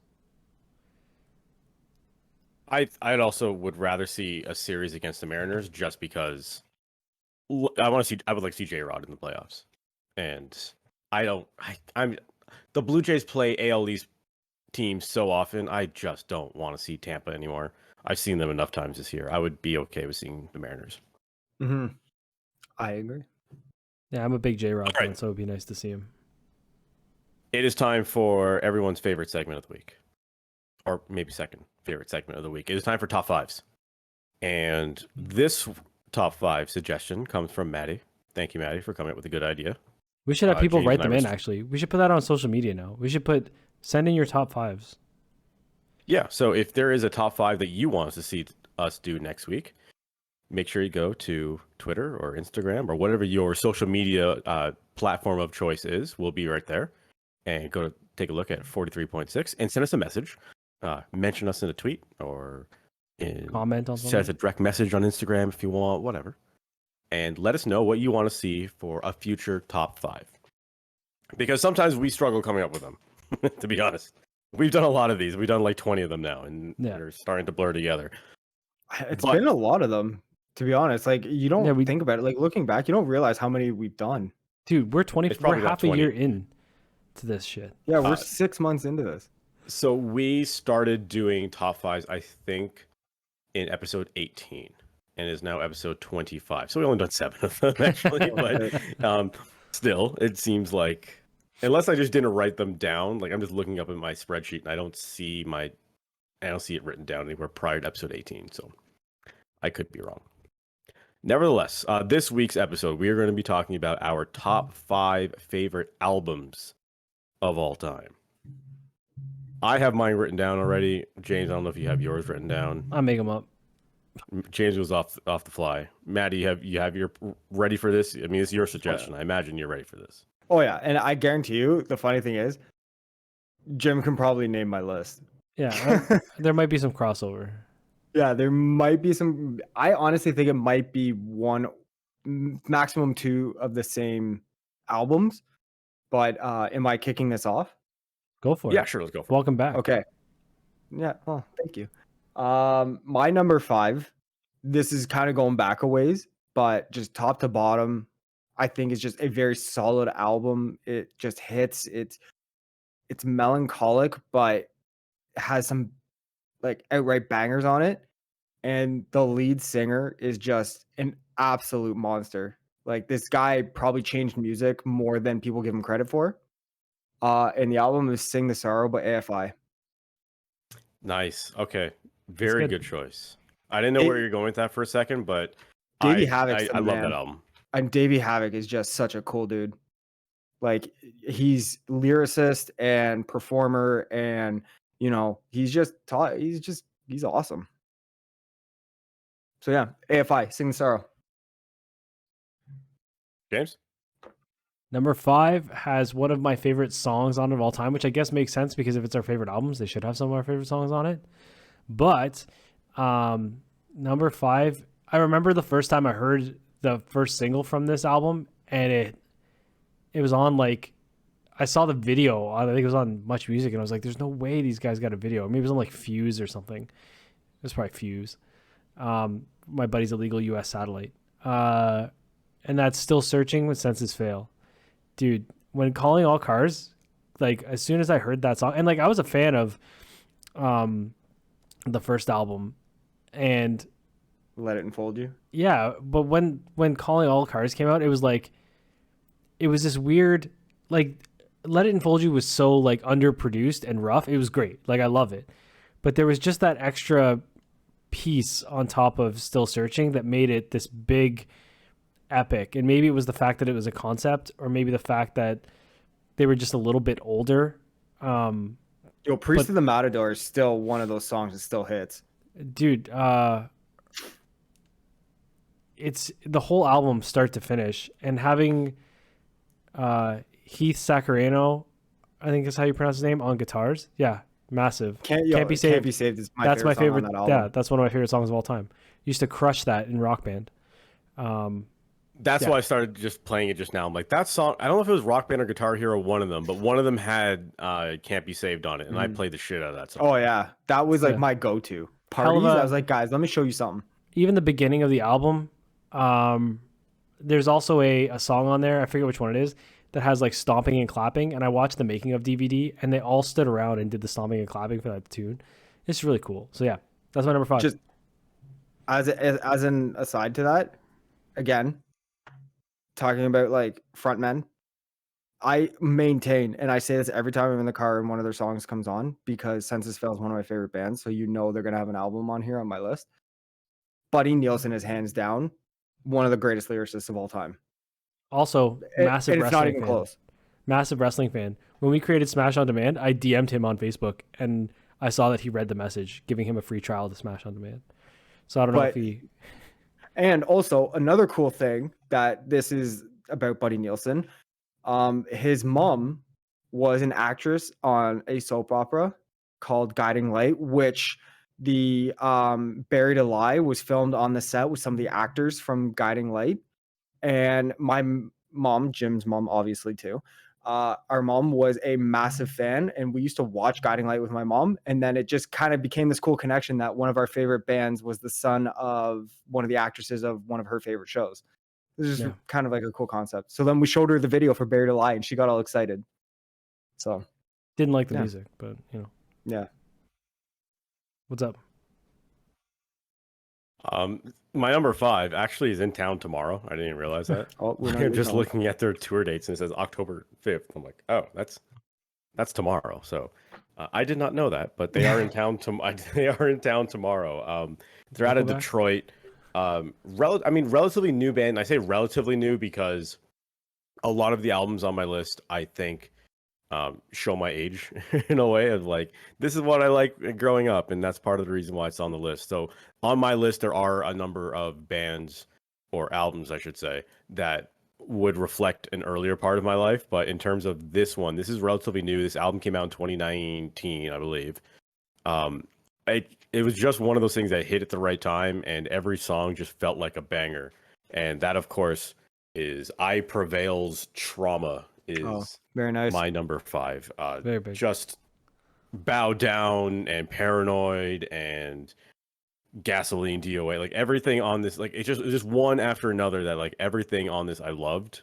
So that is why it's my number 5. Dude, the first time I heard I Prevail, it was the Taylor Swift cover. Right? Sorry? Oh, I thought you were gonna say it was that Warped Tour. No, it was the Taylor Swift cover. But then when I heard Stuck in Your Head, like the chorus of that tune is so fucking catchy. Oh, nice. Oh, there if you go. If you want a digital copy of this album, you can use this code right here. If you're not subscribed to see the code. If you want Dude, a that's digital copy, We'll save this it for a YouTube person. But yeah, Stuck in Your Head, the chorus of that song is so catchy and so jumpy. It's just like and compared to their other, like, they're a very well crafted band. I'm a fan. They're good. Number Good 4. choice. So Matty, that's you. my number 4 is, so this is, I like them before this album, but then this album is what cemented them as one of my favorite bands, and also one of the coolest concert moments I've ever had in my life. And I think Jim knows where this one's going. I was front row at Warped Tour, and they're singing this song, and then the lead singer of another band of one of my favorite bands came out and sang the song with them. And this album is Catalyst, Newfound Glory. Newfound Glory. Wow. I haven't heard of that one in a while. Yo, I'm a big pop punk guy. And they are, I think, the pinnacle of pop punk, giving you that kind of poppy, bouncy vibe. And the funny thing is a lot of their songs sound like really happy, upbeat, and going. But if you actually listen to the lyrics of some of these songs, they're not positive messages or things like that. Like, it's veiled, which I think is like a really cool dichotomy with some of the songs, in that it's like the lyrics are kind of darker in some moments, and yet the beat is so upbeat and like poppy that it kind of a interesting, kind of juxtaposition against it. So, but yeah, like Failure's Not Flattering off that album is still one of my favorite songs. Still gets me going every time it comes on when I'm listening to it in the car. Blast the shit out of it. Dude, then they have range too, right? Like, oh yeah, the Coming Home as an album was great. Underrated. Coming Home is very good. And actually, on Coming Home, there's a couple of my favorite songs that are like of theirs or is off that album. And like even their newest album, or one of their newer albums, Makes Me Sick, or the 20-year anniversary tour we went to that you got me tickets for my birthday. That was one of the coolest shows. It was good. So yeah, Catalyst, Newfound Glory, my number 4. My number 4 is Thrice's Artist in the Ambulance. That big album. That album, I remember. Okay, so the first time I ever heard, and this was kind of like my introduction into like 2000s emo, was I went to a show at Arrow Hall. Thursday Thrice? Yeah, Thursday Thrice and the Deftones. And it was so good. And I went for the Deftones, but I ended up falling in love with both Thursday and Thrice on the way out. Like, more than the Deftones. Funny how that works out sometimes, right? Like, right. And I remember we were like fourth in line, me and my roommate at the time. And I was still in high school. True. Yeah. And he was working, and he like came to my high school, and he's like, come on, we're going to Thursday Thrice and Deftones. And he like pulled me out of my English class, and I was like, all right, let's fucking go. And we were like third in line. It was pouring rain. I had to buy a merch shirt. I remember this, because I had to throw mine out because it was soaked. And we were like right in the front. And then when Thrice came on, they played Cold Hearts, Colder Cash off the top. And I remember everyone just pushing so hard. And it was just the loudest thing I'd ever heard in my life at the time. It was just so fucking good. And they were so on. Like, every note was just... Like, I didn't know it then because I hadn't heard their stuff. But then when I would listen to the album, I was like, it's the same shit I heard. Like, they were just so fucking good. And of course, like, every song on that album is just a fucking masterpiece. Like, Stare at the Sun, All That's Left. Every song is Artist in the Ambulance. Like, so that massive. Opening of Artist in the Ambulance is still one of the best openings of a song I've heard. That riff? Fantastic. Yeah. And just like the lyrics, and then it's like he goes into the lyrics, and then it's like the slow guitar build, and then he drops like Close the Doors and I'm Gone, and then bam, the guitar riff comes in. Yeah, no, it's fantastic. Tepe Teranishi is the guy, and Dustin Kensrue, and they've grown. Like, they're not the band that they were in 2001. They're significantly different now. They're more folky, but still, like, those first couple albums, Illusion of Safety, they're actually re-releasing Illusion of Safety on vinyl, so check it out. All right, my number 4 is the oldest album on my list, and I had to look up exactly what year it was because I was a little unsure. But hilariously, it's still in the 2000s. But it was 22 years ago. So I mean, it was a long time. This album was released in 2000, and It's hard to believe that was so long ago now, eh? yeah, right. Like you don't think that was over 20 years ago, but I mean that's how math works, I guess. And eventually, that just starts to make us feel older than, well, I mean, as old as we exactly. Yeah, I know, eh? So this album, I think, in many ways, changed the music industry.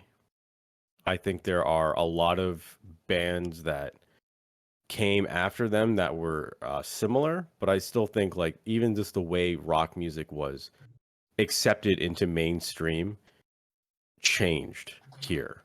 And I think when it first dropped, there may have been doubters, but as subsequent albums came out, this band became one of the biggest bands in the world. And I picked this one because this was my introduction to them, and this is what kicked it all off.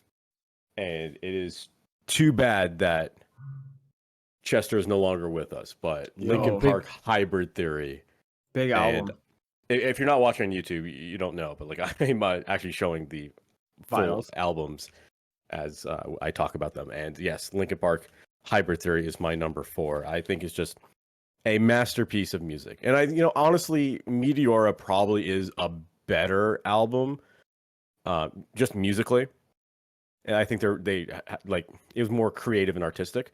But I think the rawness of Hybrid Theory, and again, being my introduction to Linkin Park and being introduced to what this genre of music could be, that's to me is what puts it over above anything they've ever done after that. You know what sticks out for me about that album?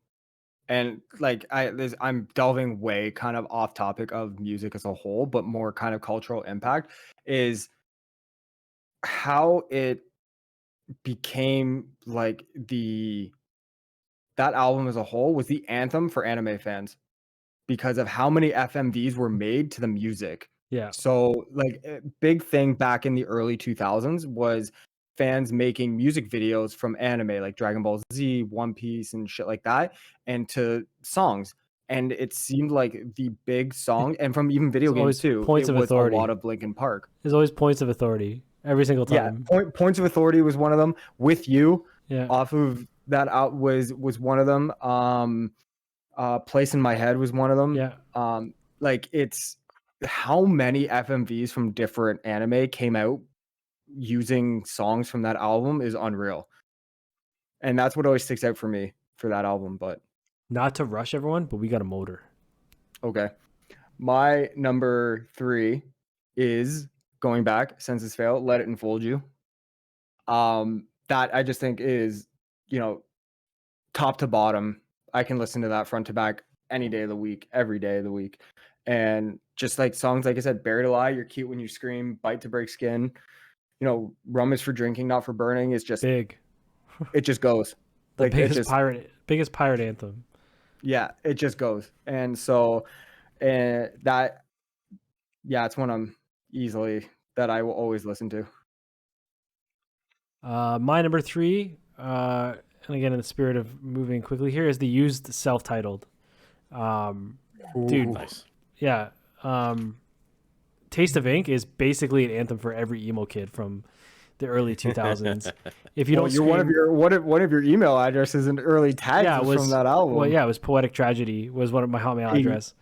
Yeah, Poetic Tragedy 85 at hotmail.com. Oh my god. But if you don't scream 4:00 in the fucking morning when that song is on, then you're not part of the club. You can't sit here. So you don't have your Cool Kid Club card. Yeah, right. So it's just a fucking solid intro into like the screamo genre for me was that album.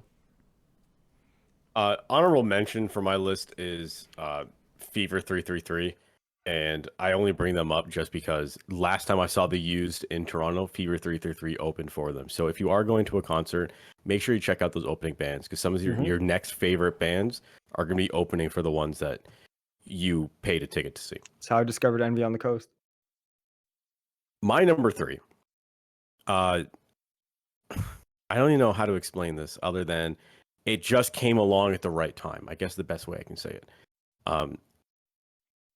Not always a bit. I was more of a hard rock guy than a punk guy, but this album came in at, I think it was 2004, right around the time I was in the 12th grade, and it was the perfect storm, and this is what took over my life. And Watch out. still to this day, one of my favorite Big. albums of all time is Rise Against and the Siren Songs of the Counterculture.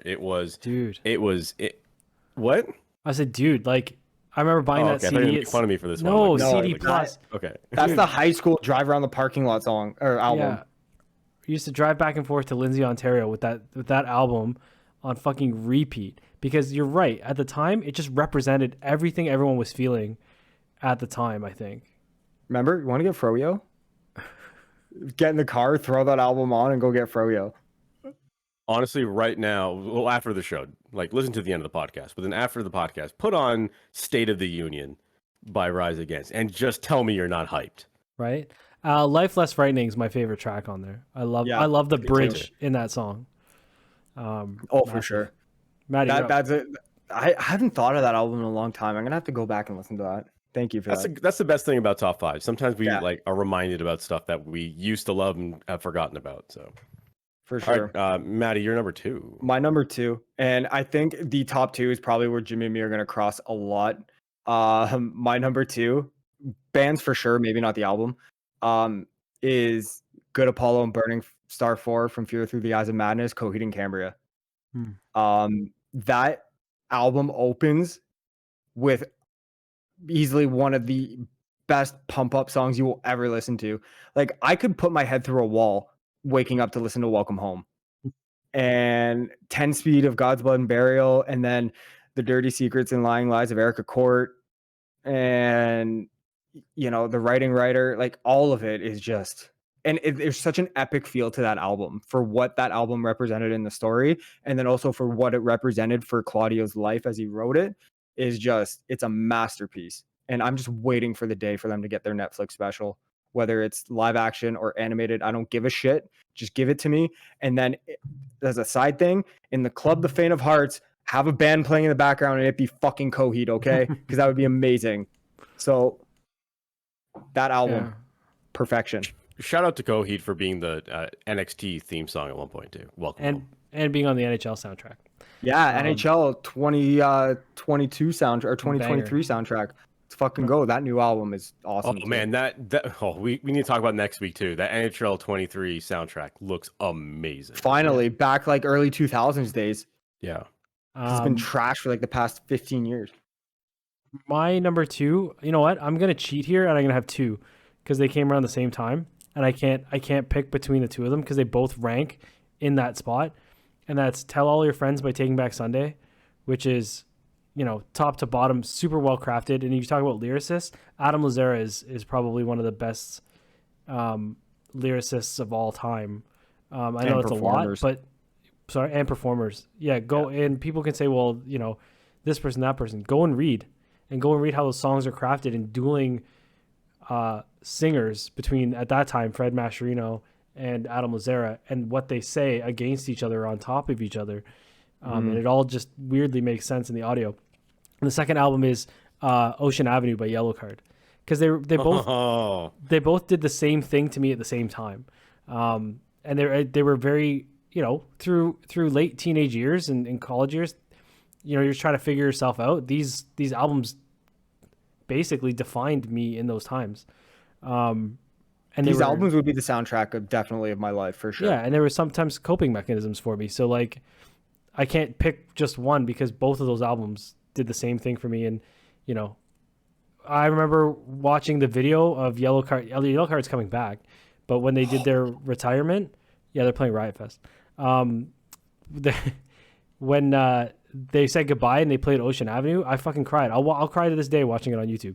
It's the saddest thing. But is there a more summer song than Ocean Avenue though? Like, when summer's starting, you put that on, the windows go down. Yeah. If you have a sunroof or whatever, you crack it open, you blare that shit out the window, and people look at you, and the ones who know what you're doing.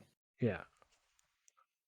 What I think is interesting, and there are a lot of people who listen to this show that. By the way, don't rush. We're gonna go overtime. So let's. Oh no, we are. I mean, yeah. exactly. I know there's a lot of people listening to the show who are former or current Smash Wrestling fans, and the fact that you just called out Taking Back Sundays, Tell All Your Friends, like that's where that show title Well, came both from. of them, Tell All Your Friends and Louder Now, were back-to-back albums for Taking Back Yeah. Sunday, and that's why it was cool, because they were back-to-back albums, back-to-back shows, and they both kind of spoke to what we were trying to accomplish at the time. So that's kind of neat. So if you ever wonder where those show names came from, they're both, and it was during Taking Back Sunday's 20th anniversary at the exact same time, which is really fucking creative when you think about it.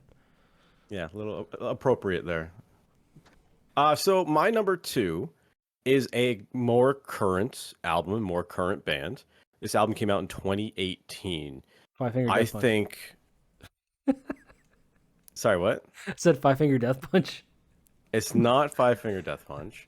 Although, you know what? I appreciate the fact that Five Finger Death Punch are professional musicians, and every 2 years, like clockwork, they have a new album that comes out. Yeah. So I at least appreciate that. But no, relatively new band, came out in 2018. This album, at least, and I think it is the most creative album I've ever heard.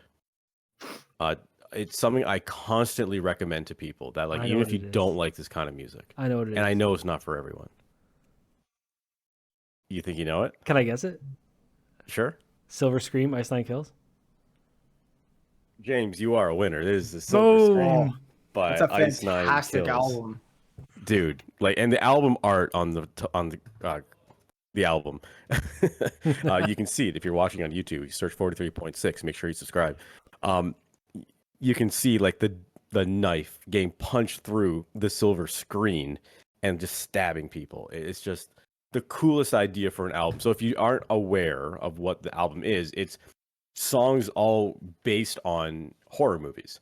So you have The American Nightmare, which I assume is based off of like American Psycho, and then I mean I could be wrong about that. American but it Nightmare's like Freddy there's Krueger. Yeah, it's probably. Fair enough. Thank God it's Friday the 13th. Stabbing in the Dark, I think, is Michael Myers. Halloween. Halloween. Then The Jig is Up. So for Saw. A grave mistake Jaws. would be The Crow. The Crow. The Grave Mistake is Crow. The Crow. Rocking the Boat was Jaws. Yeah.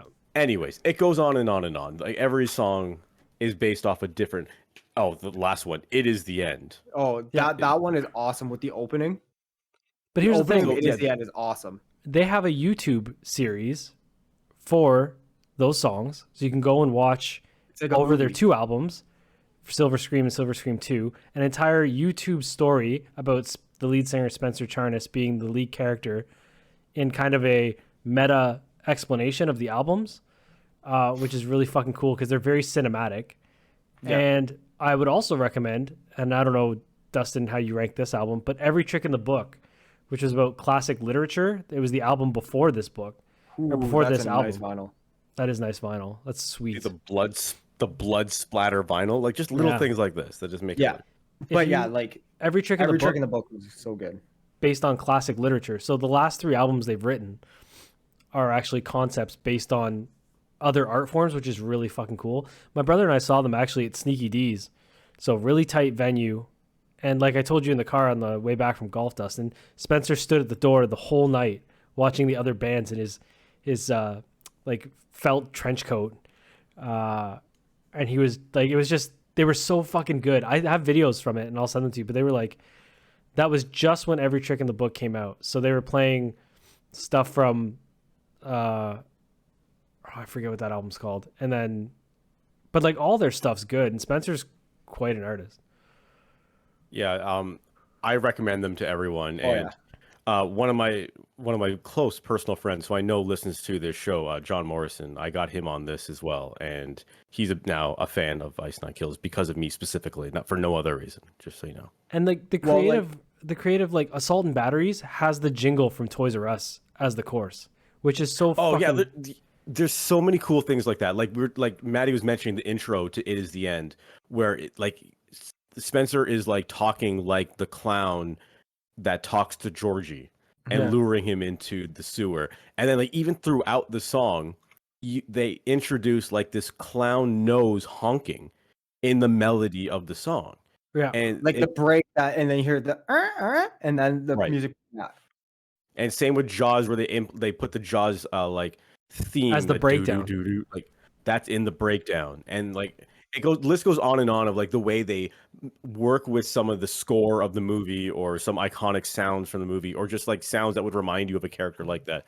Just really, really cool creative stuff.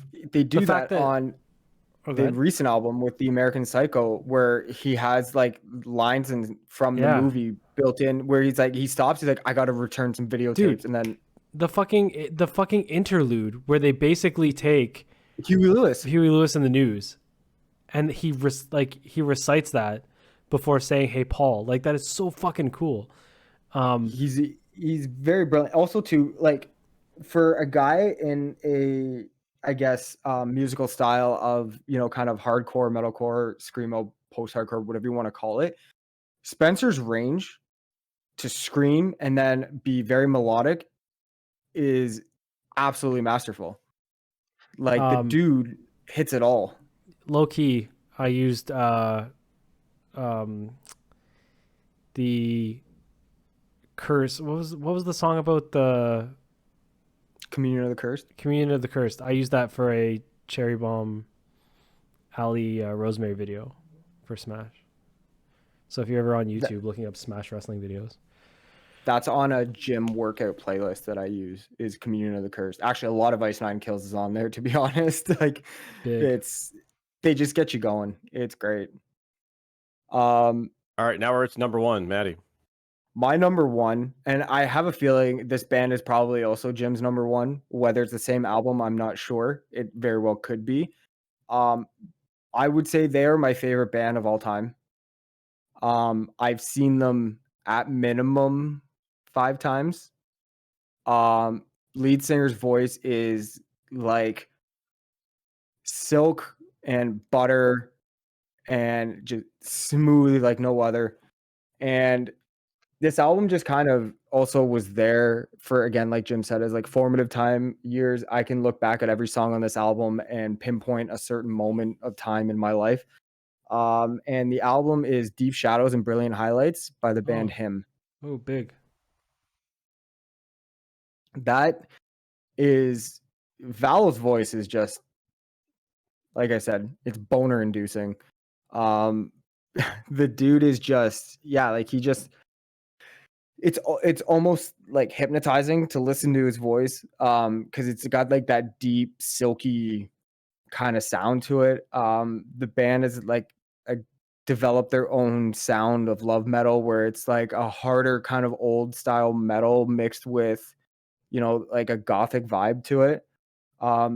Just songs off that album, you know, like Pretending and Heartache Every Moment and shit like that. Like it just, it's just, they're one of those bands where I could on my phone hit play and just go through all their albums, but that one sticks out to me, and I struggle between that one or Razor Blade Romance. Big. All right, James, you're Number one is gonna be, you know, I was gonna say another album, but then like this one jumped into my head, and again I feel like cheating again because again I became fans of both these bands at the exact same time. James's top 10 list, apparently. It basically Yeah, I know, is. But I'm just gonna pick one because the other one exists. Like Coheed exists above. I named my daughter Cambria after the band, so I'm not gonna reference their albums because they're all numbered 0. Like they're they're above everything. So my number one album would be "They're Only Chasing Safety" by Under Oath. That album, big album right there. Yeah, I remember I saw, and the reason I say I saw them for the first time opening for Coheed, and when they played "Reinventing Your Exit," like my life, and that's like not even my favorite song by them, and it's kind of the most commercial song they have. But when I heard it, it was so different than anything else I had heard, and I saw this fucking massive dude playing a keyboard and just like losing his mind, you know, and listening to the drummer do the melodies while another Spencer, you know, does the dirty vocals while Aaron does the cleans, was just so fucking cool. And like you listen to the intricacies of the guitars and the different pacing, the electronic pieces. Like I'm not a huge fan of electronic music, but I think it does have a space in music at some points. I don't think electronic as itself is technically music, but that's another argument. But even the album cover, the breathing mask, it's very soft. It's a soft wash and a glow on it. It was very inviting, which is funny because I think there's a song on it called "You're Ever So Inviting." And there's like even the B-side tracks of like I've Got 10 Friends and a Crowbar, like they're so good. And I mean, if I was thinner and could wear tight pants like they would have in high school, I would have, but I wasn't that thin. Some Will Seek Forgiveness is still one of those songs that just like I said, it gets you right in the field. I think Dustin's searching for the album. Yeah, it's just found it. Yeah. There it is. So like what a fucking great album cover. Right? It's that green Under Oath color that was kind of associated with them, that teal-ish hue. There it is on the back. Yeah. But so fucking good. So good. Yeah. The song that sticks out for me, oddly enough, like I said, is Some Will Seek Forgiveness, Others Regret, or whatever, that's the song that sticks out for me on that album. And that's not even like the hardest one, but it's like the soft, like whole point, and then it breaks out, and then the big drums and the big guitars, and it's a fantastic album. Dustin, what's the first track on that album? I put it away already. One second. Damn it. If you young and inspiring. Yeah. So in that track, if you want to get a feel of how it changed everything for me, it starts off with a massive scream and really fast-paced guitars, but immediately it slows down. Like the pace slows down and then it picks up again. And Under Oath is very good at ebbing and flowing their music without it feeling forced. And when Aaron left, I was like super bummed, and they like folded for a while, and they've since come back. And yeah, just fucking hell of an album, man. Dustin, you're number one. You're muted. Thank you. My number one shouldn't come to any surprise by anyone who knows me. Sorry, I missed it. What was it? I was like, but explain, and then I want to take another guess because I think I've got you pegged. Take a guess right now. Watch Out, Alexis on Fire. Alexis on Fire. The answer is Watch Out by Alexis on Fire. But go into your spiel. I don't want to ruin it for you because. No, it's fine. Like basically, this is just. I don't think there's a band in the world that I've seen more times in different venues than Alexis on Fire. Every time they're in town, I find a way to see them.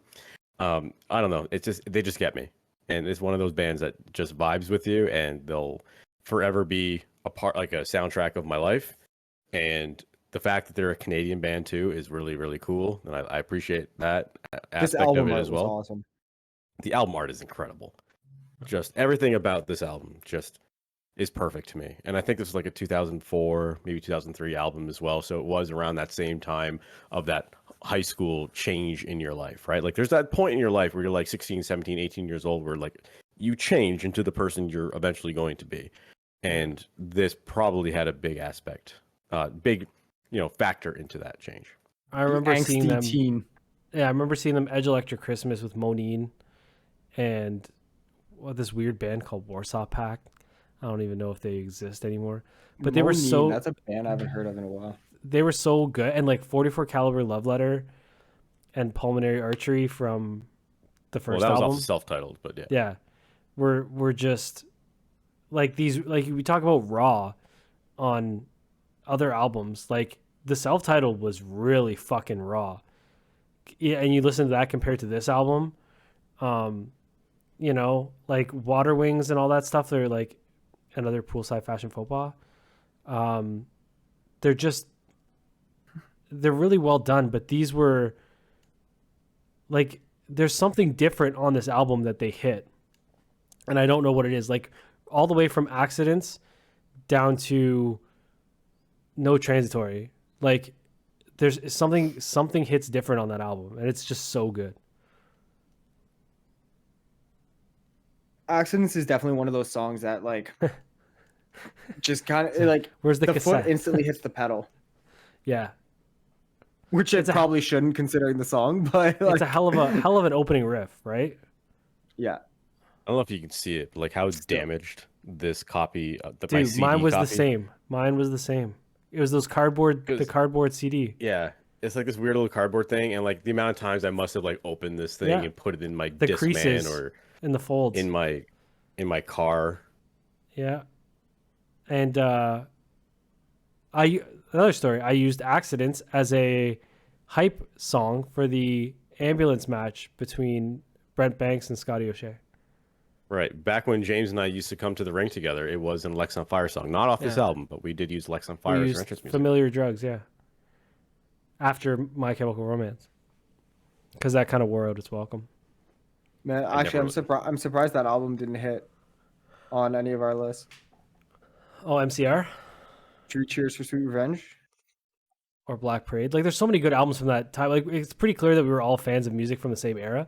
But, like, I feel like isolating ourselves at 5. Like, there's a reason we're 10 minutes over. And it's because if you're into that genre of music, from 2000 to about 2008, maybe 2010, bands were just churning out, like, hit after hit album that were just, and like, they don't make music. I say they, I mean like the royal they of the genre of music. In popular music now, like, albums aren't crafted anymore, right? It's because of streaming. It's track after track, right? So, you know, as these bands start to... with the exception of Ice Nine Kills. Well, that's what I was going to say. With the exception of these bands that are in that genre or now coming back into the genre, you know, like Census Fails kind of made a return, and MCR looks like they're coming back. Like, now you're getting fully crafted albums again, and it's great. I love being able to put something on and saying, you know, I'm just going to let this play through and see what I get. But, yeah, sick pick number 1 for you. Well, so if you had another album you wanted to put on there, you could theoretically put them in our next segment where we get to shout out some of our favorite things of the week.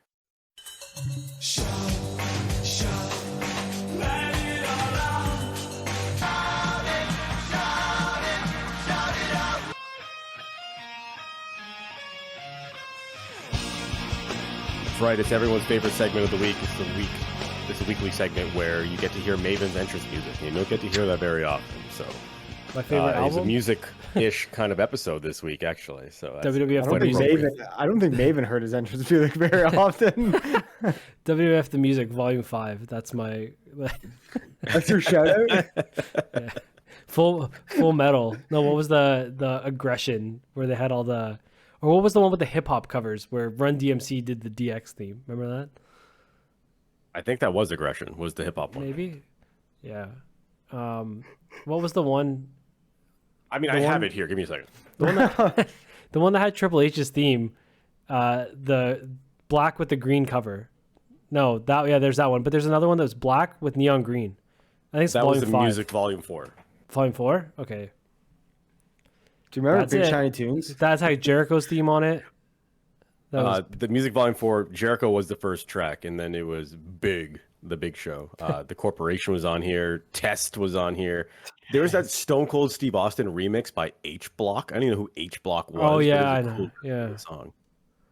Remember when some Disturbed? of these songs are like lost to streaming, right? Like you can't, like there's some of the WWF albums on Spotify, but some of the songs you cannot get. You find them on YouTube, but remember the Austin Disturbed theme? Yes, that was one of the best ones. I think that was on one of these albums too, wasn't it? But Triple H's one was on that one, right? Triple H My Time was on this one. Yes. Big tune. And that was like the Triple H in China theme. Yeah, big. Anyway, shoutouts. Matty. Oh wait. Forcible Entry, sorry. Forcible Entry was the one. That's the one with Kane with the Finger 11.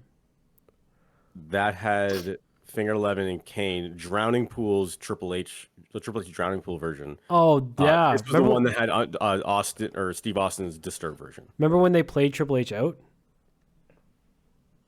WrestleMania 18? Yeah. Here in Toronto. Yeah.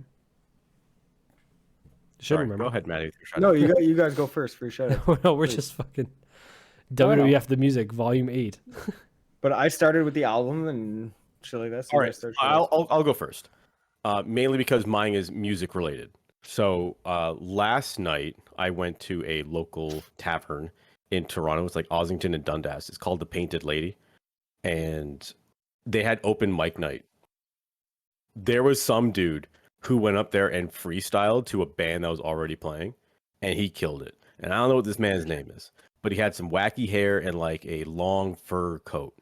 So, sir, who was rapping last night at the Painted Lady, you get my shout out. That's a penny That guy was a dropper plant image for right sure. there. That's a gimmick they do every other Thursday. Like that's just they're like some Yeah. guy sits there, waits for his time. He gets a nod from the bass player. He goes, "Oh, I'm gonna come up." That's it. It's probably pre-planned. Oh, for sure. Like, I definitely got the impression of like this is what they do every week. Yeah. They go to the Painted Lady and they go have fun. And I felt like I was in like their close community on that night. So, My shout out is going to be to someone I tweeted about last night, and that is Cheryl Pounder for being the absolute best fucking analyst, broadcaster in hockey. Like, you know, she's tops out of all broadcasters, I said, but like, I mean, listen, in terms of female broadcasters, bar none, she is the best. But she is fantastic in terms of all like sometimes when I listen to some of the broadcasters that happen to be female, I get a distinct sense of a disconnect.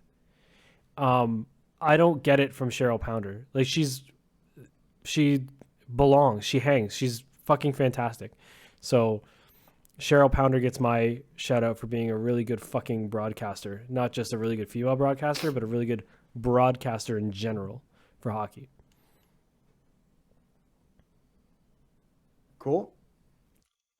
And my shout out, and this one was kind of relevant. I had something else, but then I was like, you know what? Dude deserves it. When you break records live on our show and you have the audacity to do it and trying to steal our limelight, I mean, I guess I could give him a shout out. So Aaron Judge, man, breaking a record that, you know, is kind of one of those iconic sports ones that everyone kind of wants to see. And it's like one of those moments that you kind of look back on in sports being like, where were you kind of thing? Did you see it? And that will get played on and reviewed and things like that. So yeah, man, shout out to Aaron Judge for 62. Shout out to Aaron Judge for driving up the value of my Aaron Judge rookie card. Yeah. yeah, so shout out to Aaron Judge who hit number 62. And interestingly enough, next week's episode is the reciprocal. It will be episode 26 next week here on 43.6. Make sure you subscribe so you don't miss it. Subscribe on all your favorite podcast platforms and subscribe over on YouTube at 43.6. Thank you again to Now Your Treasures for being our sponsor. And for James and for Matty, I'm Dustin. I'll see you next week.